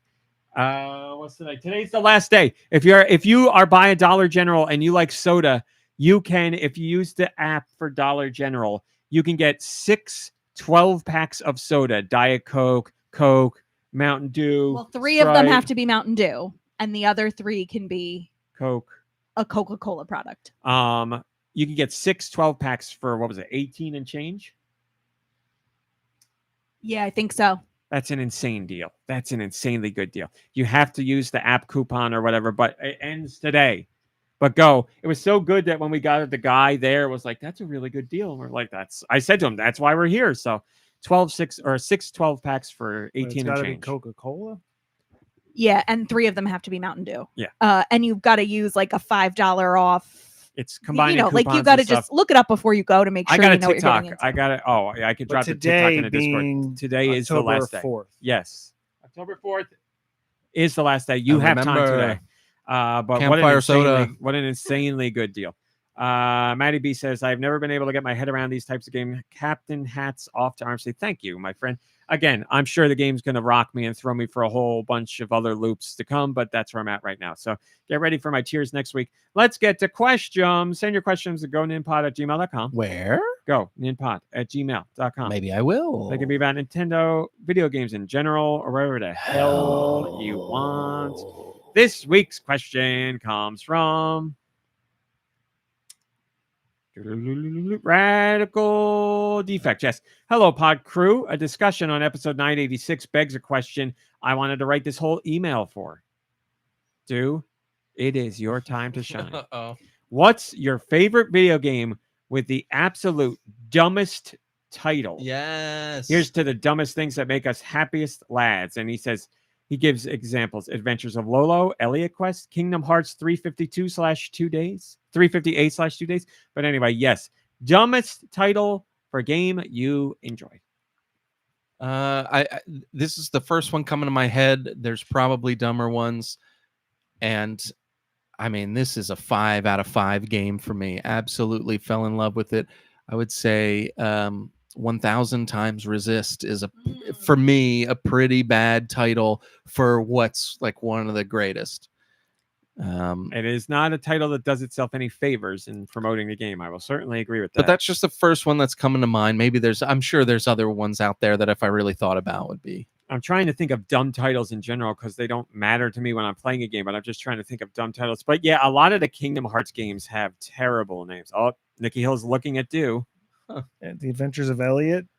No, I came around on that. Come on, podcast lore. You got to know this. It's funny because I mentioned them the other day. See, like games, it's whatever, but anime, I often see titles where I'm like, dude, my God, it's infected my brain. It doesn't impact me at all in my decision making, but every time I read any title, I'm like, dude, would hate this. Like the anime I'm watching right now. Sorry that I have such a bad effect on you. There's a anime that's coming out on October 6th called My Status as an Assassin Obviously Exceeds the Hero. That's the name of the anime. And I'm like, there you go. And I'm like, dude would hate this. But like, title. there's not even one little bit. This is why I admire you. There's not even one hair in that beard that thinks for a second, I'll roll my eyes at this. And that's why I admire you. Because it's like every fiber of my being just wants to be like, oh. Well, like I can look at that title and I will never, ever say it's not a fact. But my personal opinion is that is a terrible title. Like 100%. I will never push back on that not being a terrible title. But that does not impact my viewing of the show. Like either the synopsis of the show or the trailer of the show will inform my interest in whether I am eager to see it or not. But you're right. And that's the way to live. And I've been doing better, admittedly. Yeah. With been doing much coming better. to terms with that. But I'm still going to roll my eyes. Like, for instance, the guy who did Breaking Bad, I think, has a new show coming out. Cannot wait for that show. And it's supposed to be amazing, blah, blah, blah, this and that. It's called Pluribus. And I don't know why. I just want to roll my eyes out of my head. And it's just a dumb name for a show that's probably going to be great. So, like, in a season or two, I'm going to be like, hey, you guys watching Pluribus? Is my favorite. But like right now, it's like Pluribus. Oh, but it's on every out of my coin you got. face. It's probably on every dollar bill. I know, right? but it just you know, No, I know. you left out the first and last part of our dollar bills, and that's a dumber name. The original name was That's My Pluribus. See, I don't know. It just sounds. And again, it's stupid. It's just original name Latin. was It's no Unum. big deal. Yeah, it shouldn't get to me, but it just annoys me. It's so dumb. Well, then, while you can't think of any other games that have bad titles that annoy you, and anybody else, feel free to go. I'll read you the other anime that's just this season. There's one that started called Let's Play. Totally fine, and it's about video games. Nintendo. So it makes sense. Yano-kun's Ordinary Days. How do you feel about that name? Yano-kun is the guy's name, so it's just Yano. Like, why don't we take his name out of it? Why can't we just call it Ordinary Days? Okay. Like, so we don't like that his name's there. Another problem with the name. It's just. This is not me judging. This is me. I'm trying to get to by talking it out. I can hopefully get to the bottom of what's going on inside of me too. This is so why we're here. This I'm podcast just is talking therapy about for it. all of us. But like, maybe Yanokune would have a tough time saying "do" or something. But so the it's kun is not very difficult name to say. And KUN is not part of the name. It's like it's when. I know I'm probably getting this wrong, but as a weeb, I believe it is when you are familiar with someone, but not like very familiar. So it's like a respectful way of saying your name. Like, it'd be like if your name was Mr. Yano and I called you Mr. Yano all the time, you'd be like, we know each other. Just call me Yano. Okay. So that's how kun is used in names. That's my understanding. That. I could be wrong, but I believe it's something like that. So I would say just imagine it as Mr. Yano's Ordinary Days, but it could be Mr. Smith's Ordinary Days. Mr. Holland's Opus or Mr. The Big Lebowski or the Royal Tenenbaums. Mr. Opens Poopus? What do we usually say? Mr. Pooplin's Opus. There it is. How about this name? This monster wants to eat me. I mean, come on, that's the title of your show. I thought these are the titles. It's difficult for me to not roll my eyes at this. I'll say the eye rolling is still going to happen. Yes. Well, again, I think K-pop Demon Hunters is a terrible name. I think that is such a generic, bland, know-nothing name that I just don't like it at all. But again, I was excited for the movie because I saw the trailer. But that name, I'd be like, just based on a name alone, I don't expect anything from this. Touring After the Apocalypse. I'm interested in that. It's a strange title for the show, but I'd be interested. I also like that title. It's not perfect, but there's something about with Rick Steves. I forgot to mention that. All right. It's an anime about Rick Steves. These other ones they're just not going to make any sense. My Hero Academia. I know this is a big one that's very popular, but I'm not a fan of that one. But yes, I understand. But Yeah. what about that? Just everything about it. If it was called My Hero, would it be okay? I don't think so. I don't know. There's something I don't like about it. And what's weird is like it has something to do with the academia, I think, which is weird because I like a lot of like magical or mystical university fantasy, so like why wouldn't I? Yeah, I mean it's just about a school where they teach people how to be heroes. There's no reason why I should. So would like Hero Academy be better? I would like that title better, but it still is kind of like too generic for me to. I don't even want to like associate with it. But I also feel very already behind the 8 ball because I know how popular it is, and I know I'm old and like not receptive to a lot of anime. So well, that's the thing. Like again, I don't want to make this a psychoanalyze do thing. I've said this so many times, and I really mean this. I love talking to you about this stuff because it's someone who's me, like uber nerd into all this stuff, and someone who's you. I don't want to say against it, but you're just unfamiliar with it. You don't know, and I love talking about it and finding like the point in the middle somewhere where it's like, well, there's this, and you're like, oh, well, that's okay, but I don't like. I just find that fascinating. It is fascinating. My Hero Academia, like. From a storyline standpoint, 100% aligns with like Marvel movies and The Boys, and like it's all there. Yeah, Right. There's no. The only thing that you wouldn't like about it is it's pretty heavy on the anime tropes of like the extreme faces and the screaming and stuff like that. Yeah. But outside of that, it's a show about superheroes, and the context that they put it in, I think, makes it a little more palatable. I would agree, but I don't know if that's me because I'm into anime or not. But and when like. It has many serious beats and serious storylines. When that stuff's going on, you're not getting any of those tropes. When somebody comes in to break the ice, that'll happen. Like somebody will do one of those. But yeah, there's very serious stuff where people are dying and it's very bloody fights and all that. Those tropes aren't in there, but yeah, they are part of the show. But as far as just what the show is about, yeah, it's a superhero show. I don't want to push thank you for engaging me on the conversation. I appreciate it. I don't want to push on it more because I know you've already heard about it, and I would default to Mom Brain, but I really do think Don to Don, if you could I just need to start it. I need to start it. I was going to say, I don't even think if you need to get there's nothing to, because I'm even interested a little bit in the subject matter that I've heard from you. So it's just starting. It's just something that I just need to start watching. Don to Don is like, I like a lot of anime. Obviously, I don't like all anime. It's like any other TV show. I like a lot of TV shows. I don't like all TV shows. But when like Don to Don is like an upper echelon anime for me. There's plenty of anime that I really enjoy, but like I'm not going to talk about it endlessly. Like Don to Don, I feel is like a peak anime, as the kids would say. Like there's really something special to it. It's up there with Freer, and then I shouldn't have any other thing to say. I would still put. There are I would put Freer above it in certain regards, and I put Don to Don above it, but they're so different. That's hard to, but what I would put for both of you, and I will harass, as you know, I've said to you before, I don't harass people about watching stuff like I used to. I certainly try not to. Mom Brain does not count. She gets all of it 100%. The summer that Hikaru died. Oh, that one's really sad. You said the summer that Hikaru. No, that's so funny because I said exactly the same exact thing to him. You're but thinking of it's a different one that's really sad. Yes. You're thinking of God. It starts with a T. We always got the name wrong. Yeah, you're thinking of a different one. But this one is sad, certainly, but it's not the one you're thinking of. It is the new gateway anime where the amount of tropes in it are like next to none. I really cannot think of an anime, you two in particular, like you would really enjoy it. And I don't want to talk about what it's about because I don't want to ruin it. It's just. So the title doesn't ruin it? That's how the show starts. Oh. So somebody dies. Yeah, but Hikaru.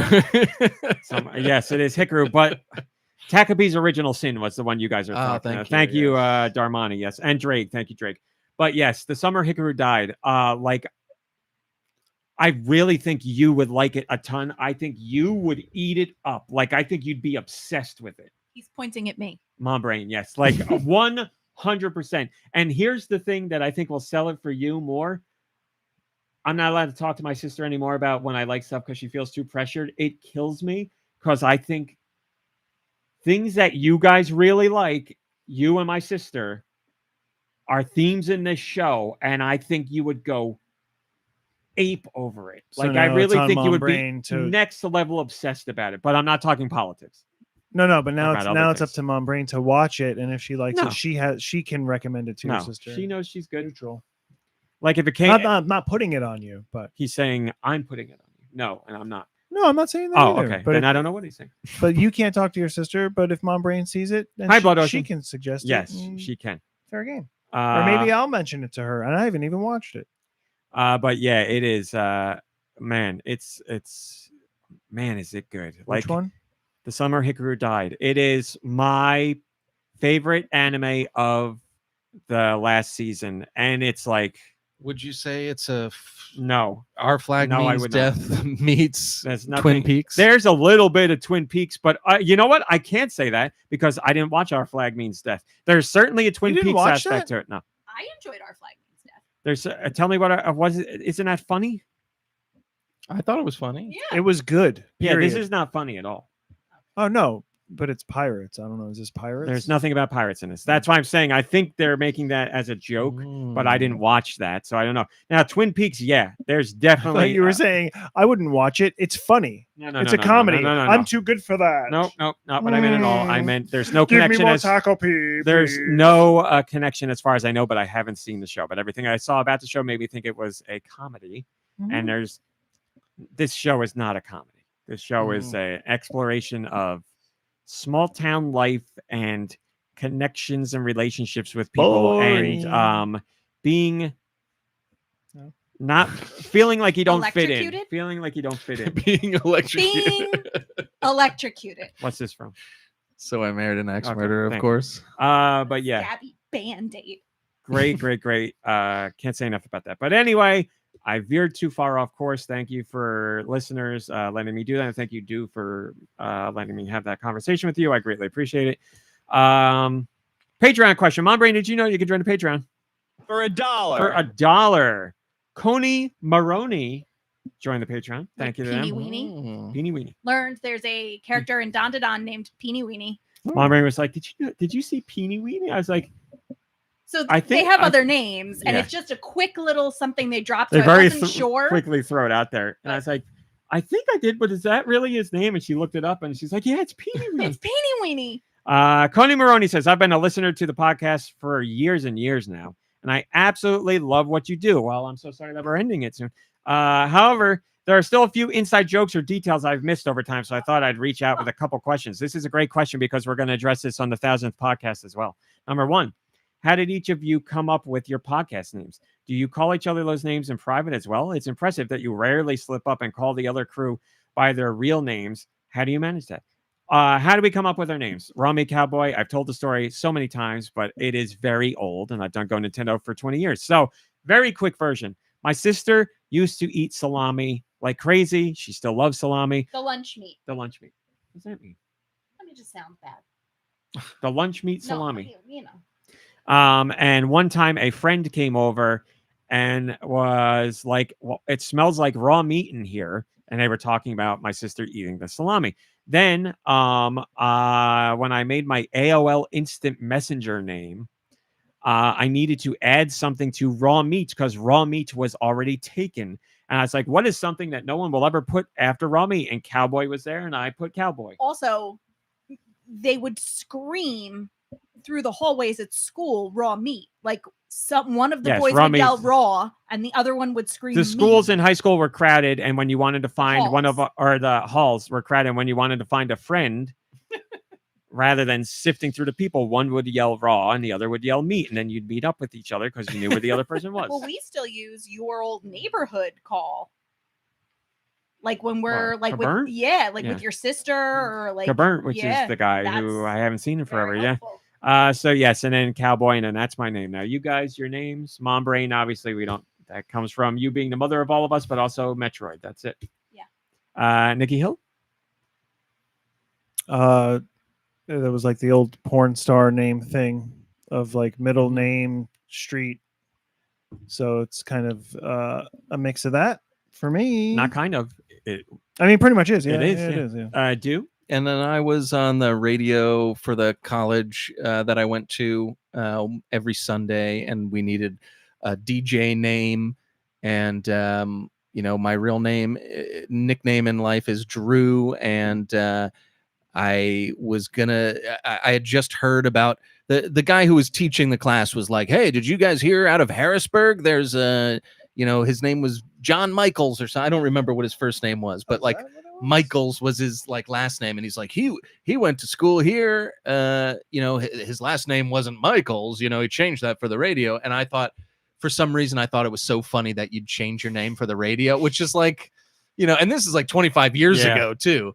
And so I was like, oh, I'm going to be Drew Michaels. And then I told my roommate about it, and he laughed, and he was like, you should be Do Michaels, like Hot Shots Part Do. Mm-hmm. And he just thought it was funny. And I was like, that is kind of funny. And then it's just been Do Michaels. Hey, anything that brings up Hot Shots Part 2. I thought it was after Brett Michaels. I thought it was after Shawn Michaels. That's right. Well, it was from like, the guys from Poison are from, or 3 out of 4 of them are from that area, Harrisburg or Mechanicsburg. But yeah, no, it was some guy on the radio in Harrisburg. I don't know where he is now. In the year Also, 2000. I cannot think of a time we have ever used our podcast names outside of this room with each other. Yeah, we call each other normal, our God-given names you've outside been of in my this. phone as Mom Brain for a really long time, and I changed it And now I don't to know your who you name, are. and I can't. I never find your Yeah, name. I in my have- Like, phone. who is that getting in touch with me? I have slips coming right out of a podcast. Like I'll say one of your names, but I'll say your podcast outside name, of but this that's- room, I'm probably I can't because think of a this time, room but, is but I mean, like, definitely like the stimulus but for I me mean, to like, be like, right- here's these names. right out, like 10, 15 minutes after the Oh, podcast. yeah. So for me, the control is the room and not the people. yeah. It's like Severance. There's people who have screen names that I use as their their name all the time that I say. Yeah. Like Quince. I know Quince's real name. But I also, call you talk about all the Quince time. on the show, and you wouldn't want to use But Quince's like real even name. when he goes to a Nintendo thing for me, I'm like, is it okay if Quince goes for me? And I say that to the rep, and they're like, yes, Blank can go with you saying their real name. And I'm like, yes, because they have an actual name. But I'm trying to think. There are people that I always say their fake name for. It's not coming to me. Maybe it'll come to me. Number 2. What's the story behind these? Or what's the story behind the phrase? This is so great. They say in parentheses, if I heard that correctly, and they didn't, which makes it funnier. What's the story behind the phrase "focus all the attacks"? That is not what we're saying. We're saying focus all attacks. Now, here's the best part.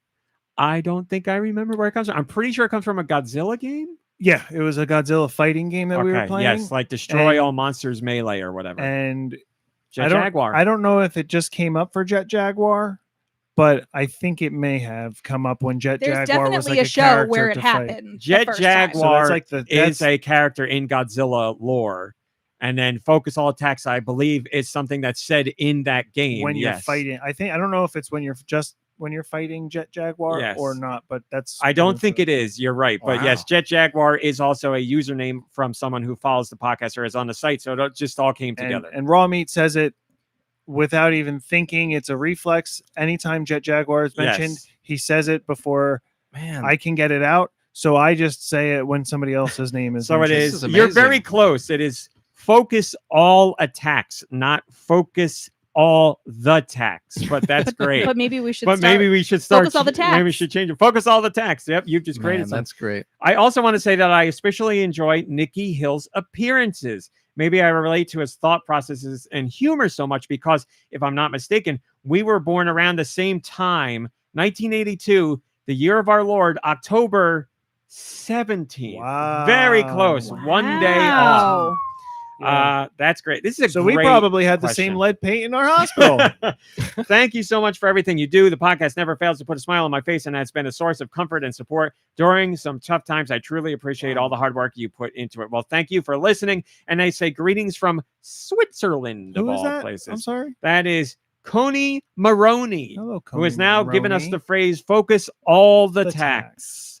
So that's great. And yes, the 1000th episode, I've gotten many people who said, "Please tell us the origins of some of the sounds on the soundboard or some of the things you say." So we will painstakingly go through those. And I guarantee there's going to be ones we say and play that we don't remember where they came from. Yeah, I learned something new. I never knew that focus all attacks. What that was from.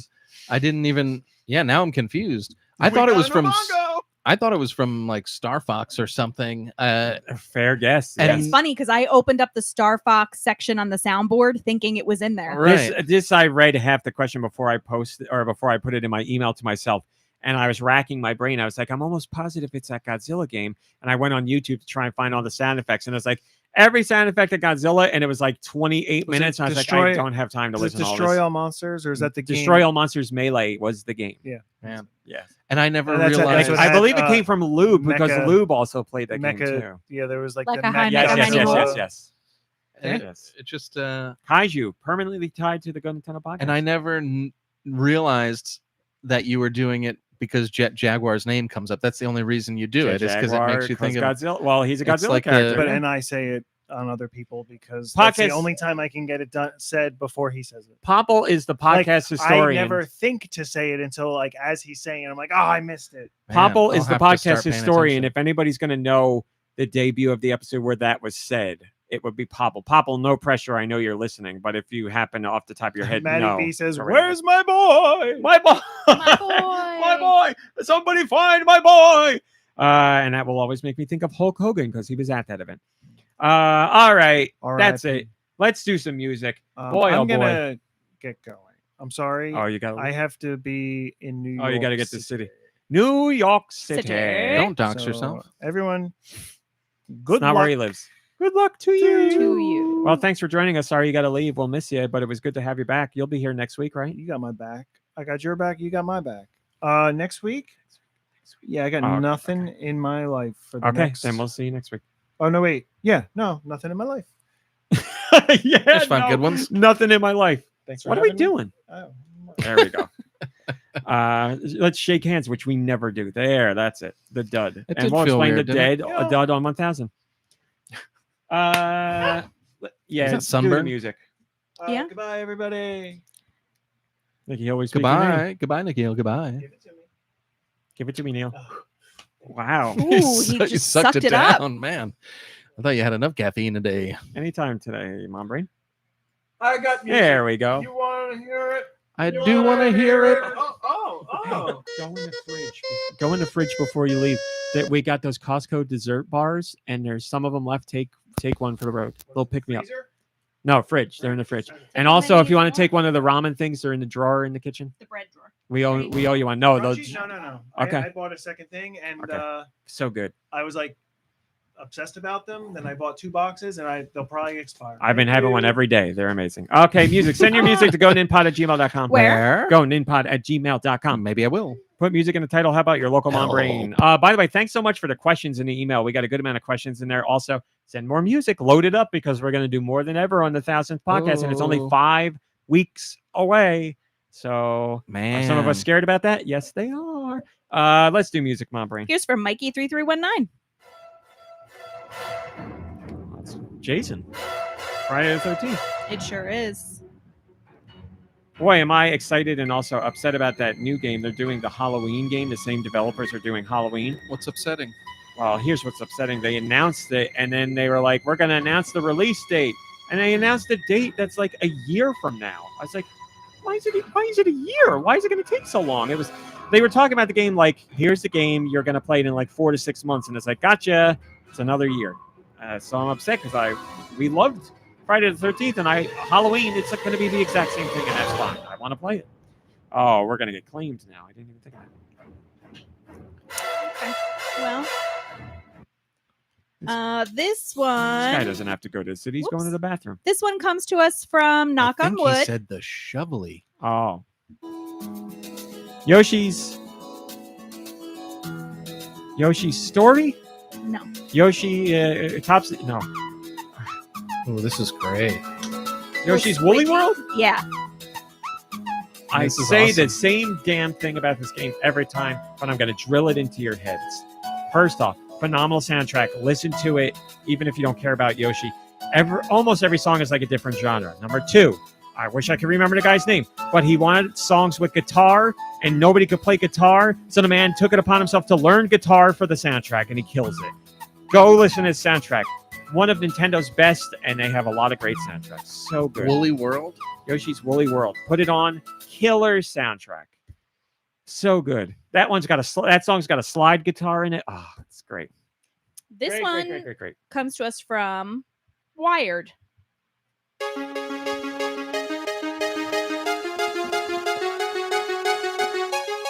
Well, I can tell from the sound, or I think it's GBA. Super Nintendo. Okay. Oh, this is yeah, I know this because I don't know how to explain this. It's European. Oh, it's gonna be, my guess is, I have played one of these games. There's a whole bunch of them, but all of them have the same soundtrack. Yeah, it's some kind of turrican. Yeah. I just don't know what. Mega Turrican, Super Mega Turrican, Extra Turrican. Super Turrican 2. We'll give it to you. It's got that video game European sound. European I don't know how else to masterpiece? describe it. This one is from Blood Ocean 07.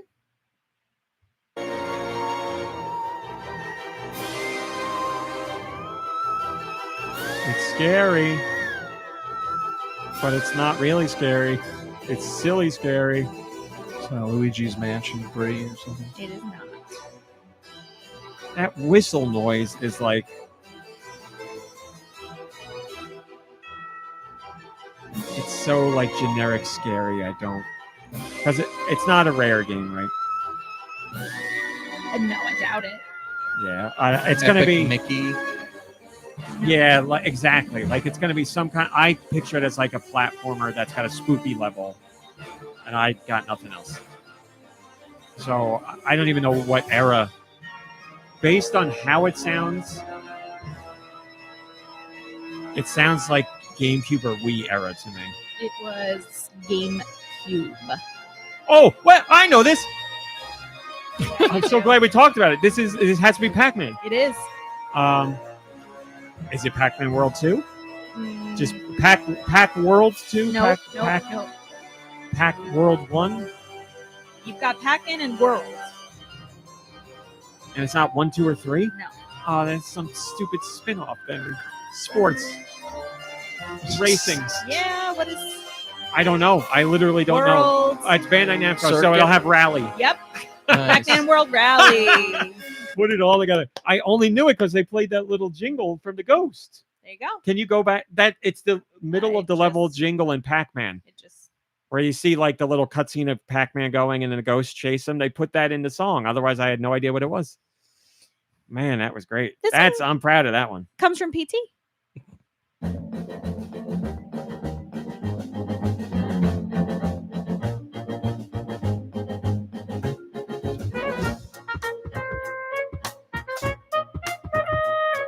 You think you mother effers can get a Lena Rain song by me? I know that girl's sound anywhere. It's Chicory? It is. That girl, man. Oh, God, I'm going to cry right now. That girl makes such good music. Great I job. love her to death. She's making her own game right now, too. I'm really excited to see what happens there. We are 5 for 5, people. Well, don't let this one blow it from Geku Kitsune. Oh, it's an interesting version of it. It's the Booger song from Earthworm Jim. It's not a problem. What version of the game is this? GBA? Is this not Super Nintendo? It's not Genesis. Can I No. look? Yeah. DSi? This was on DSi? DSi where? I would have never remembered that. Stop commenting. Come on. But I knew it was the Booger song, without doubt. I mean, Different version of it. Man, DSi had a different soundtrack? That's weird. Oh. Yeah, I remember. I don't remember the come on. I remember the Super Nintendo version where it goes, "Hey!" And This that's it. one. Nicky Hill's here. What is that? You do? Yeah, go ahead. It's fine. He came out of the bathroom. He's got a bag full of crap. This one comes from Travis Z. Z Bart Z. Super Mario RPG. It is the only one just for me. It's it's something in the water on the log or something. Midas River. Let it go a little bit. It's a good little Yeah, tune. this part's great. The first RPG, one of the first RPGs, little RMC played, and then Square was like, "Goodbye, Nintendo. We'll see you in 10 years." All right, this next song comes from Autumnal Blake.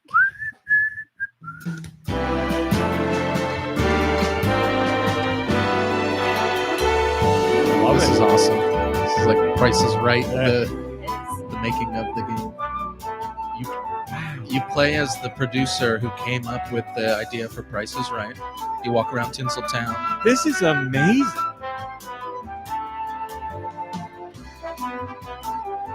I love this. This can't be I first party. absolutely love this. I don't think so. Yeah. Is it safe? I don't know. This is. I don't know what this is at all. Hold on. Oh, that was it, I guess. Oh man. Give me a minute and I'll turn it back on for you. Wonderful.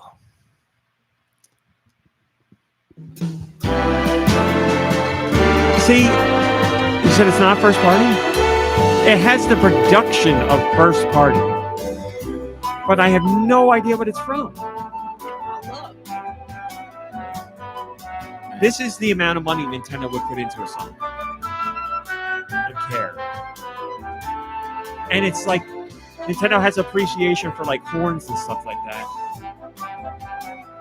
But what Nintendo? Well, you said it's Square. Square. Oh, that makes sense. Yeah, that makes sense. Okay. All right, so then an Octopath. No. Okay, Triangle Strategy. Yes. There you go. I don't know why I was blanking. Titled on Merriment. that. They put their whole That's a butts into songs. That's a great one. Great tune. This one comes from Tentavision, and I can't remember if I've already played one from them this week, but I don't think I have. And if I have, I apologize to those who didn't double dip this week.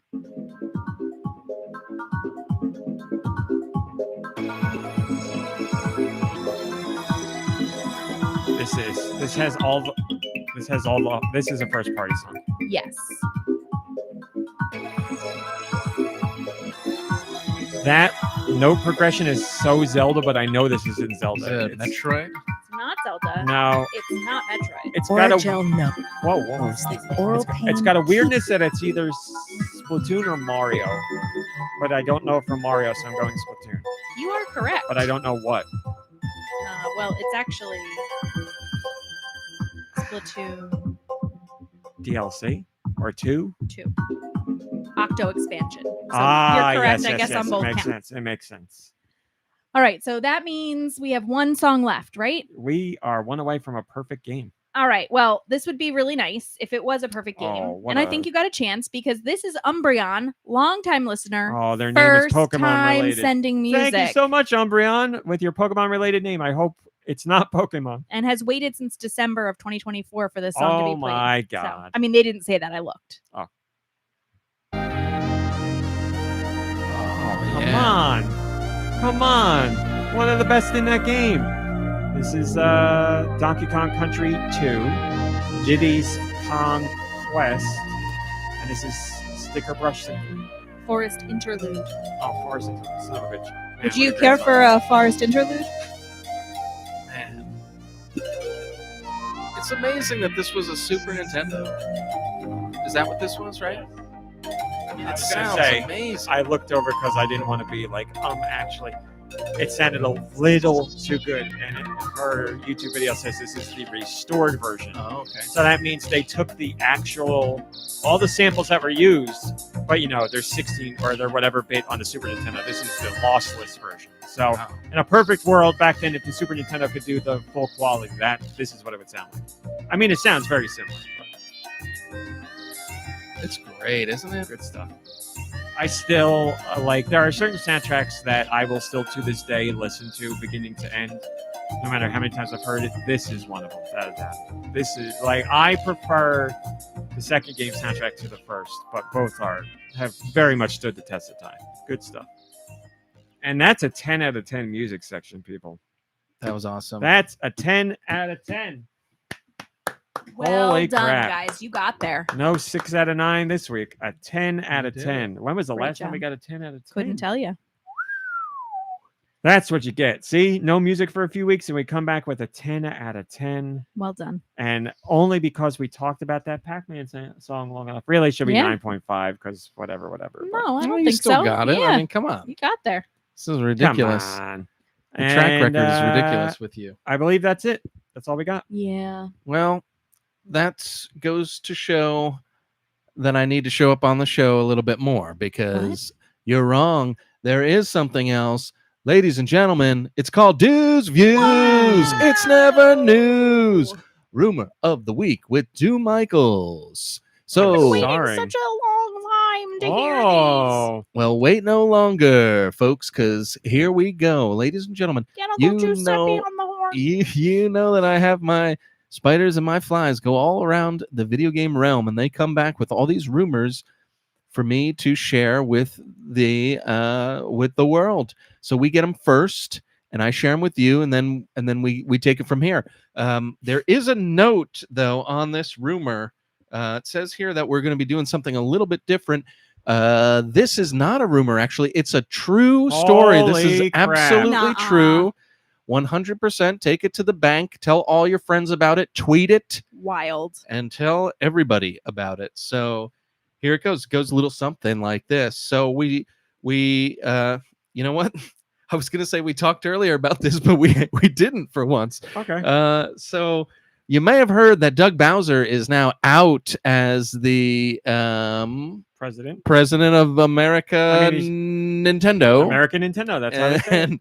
and he didn't leave by his own accord. You thought he retired. No, folks.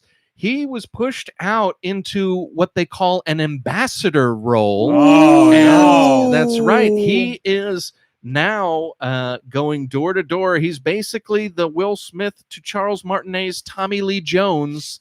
They are the new Men in Black going around making sure that nobody,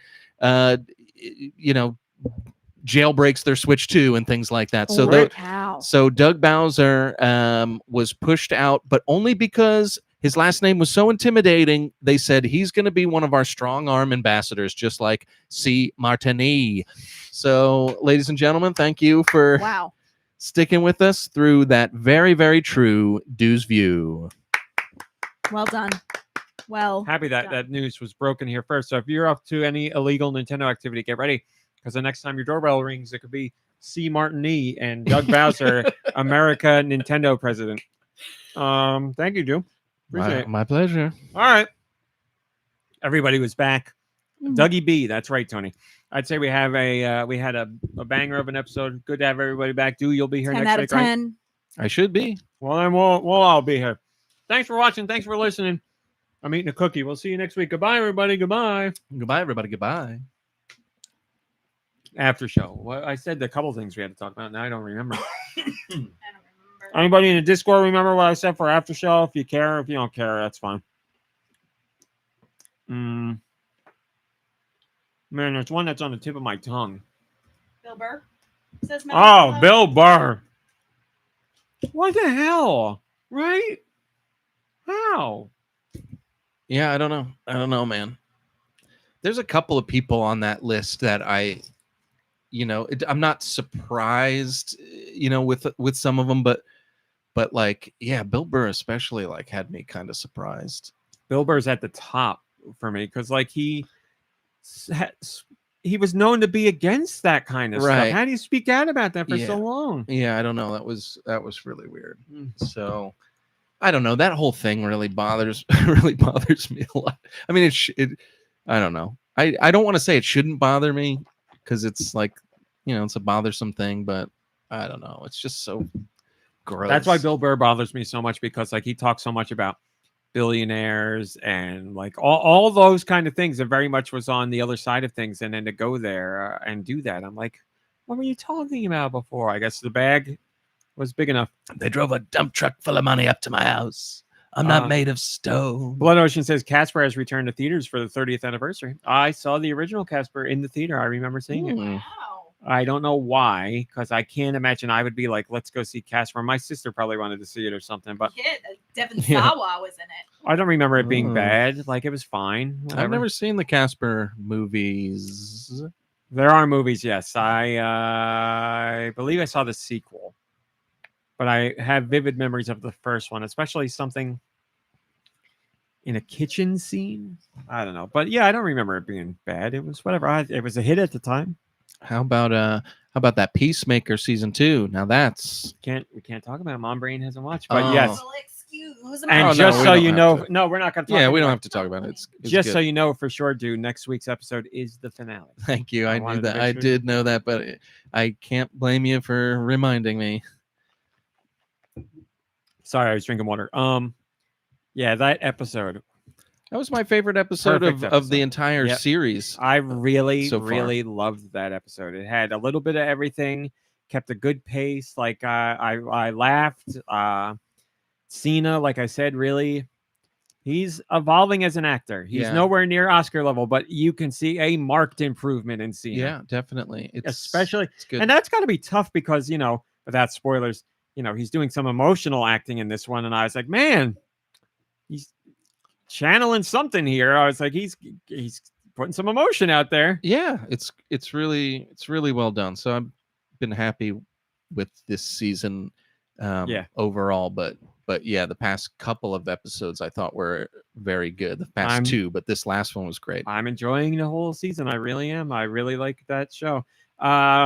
Don't think about it too much, Blood Ocean. Blood Ocean says, how can Casper go through a fridge but is able to hold a can of Pepsi? Yeah, I don't know. And there's the commercial. Yeah, I remember the commercial because I remember thinking the same damn thing. It doesn't make any sense. Does he come out with the Pepsi? Like, doesn't open the door and comes out of the fridge with the Pepsi? Here in is the hand? commercial. It is 30 seconds. So we are halfway to you having your question answered. Is this a ghost view or are we... This is Casper Ghost View. Yes. Oh, This is okay. Geist View. It's Boy, like, I don't remember. Here we go. Oh, there you go. That's right. He can't bring it out like that. So he has to kill the Pepsi and then take the Pepsi's ghost out. How can he hold the Pepsi? How can he hold the Pepsi? Well, isn't it when you're a ghost like Casper, can't you choose what you go through and what you can hold? I mean, isn't that the whole So then thing? why isn't he choosing to open the door?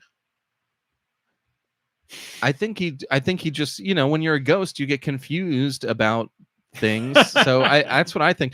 I think everyone needs to go back and revisit Ghost starring Patrick Swayze and Demi Moore. A lot of these questions are answered in like years before Casper ever came out. So I mean, I always go back to that movie just in my mind and one particular scene. But yes, perhaps the whole movie deserves to be watched again. Speaking of that, Whoopi Goldberg's in that, right? yeah, she won an Speaking Oscar of for that, that.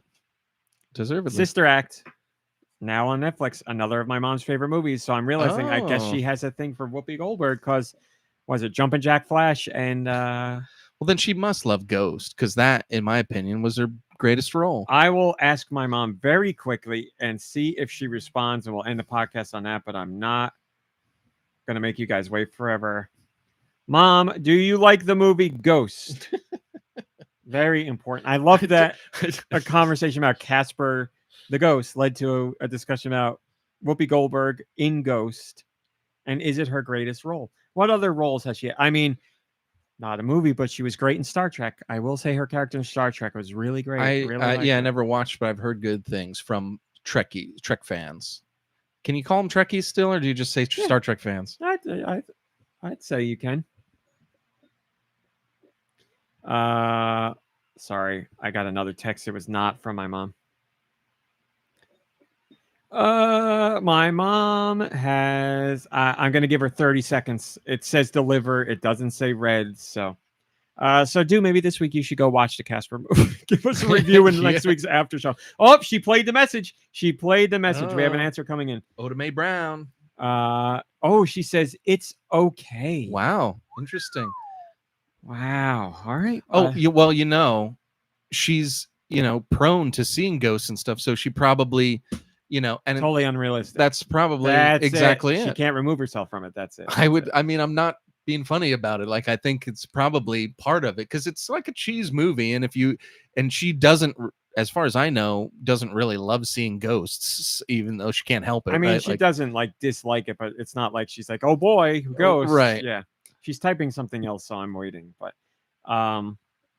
yeah, so I guess her love of Whoopi does not supersede her dislike of how ghost stories are told. I suppose not. Oh man, she goes, that's the one with Patrick Swayze, right? So she's she doesn't like the Swayze man. Say if it all hinges on him, really, he's the greatest. If you don't like Patrick Swayze, then you're not gonna like Ghost. She didn't say anything about not liking him. She's just double checking that. That's I know. I'm worried that that's what. She also spelled Swayze Swazi, which whatever, close enough. I know what you mean, but put some respect on the dead man's name. I mean, I was gonna joke and say that your dad has her phone, but like he wouldn't even be close with the name. You know what I mean? At least it's just the spelling I'm trying here. to think of what he would say instead of Patrick. It'd be like Patrick Cruz. See, Patrick. I don't even think we get Patrick. It'd be maybe we get like Patty Swayze, Patty Swazi. She says, yeah, it's okay, but it's not my fave. Okay. There you go. Okay. Send your hate mail to my mom at GoNintendo.com. Do not. She's allowed to not like the movie Ghost or think it's okay. Thanks for watching. Thanks for listening. Play some games. Hang out with friends and family. Rest, relax. You deserve it. We will see you next week. Goodbye, everybody. Goodbye. And we are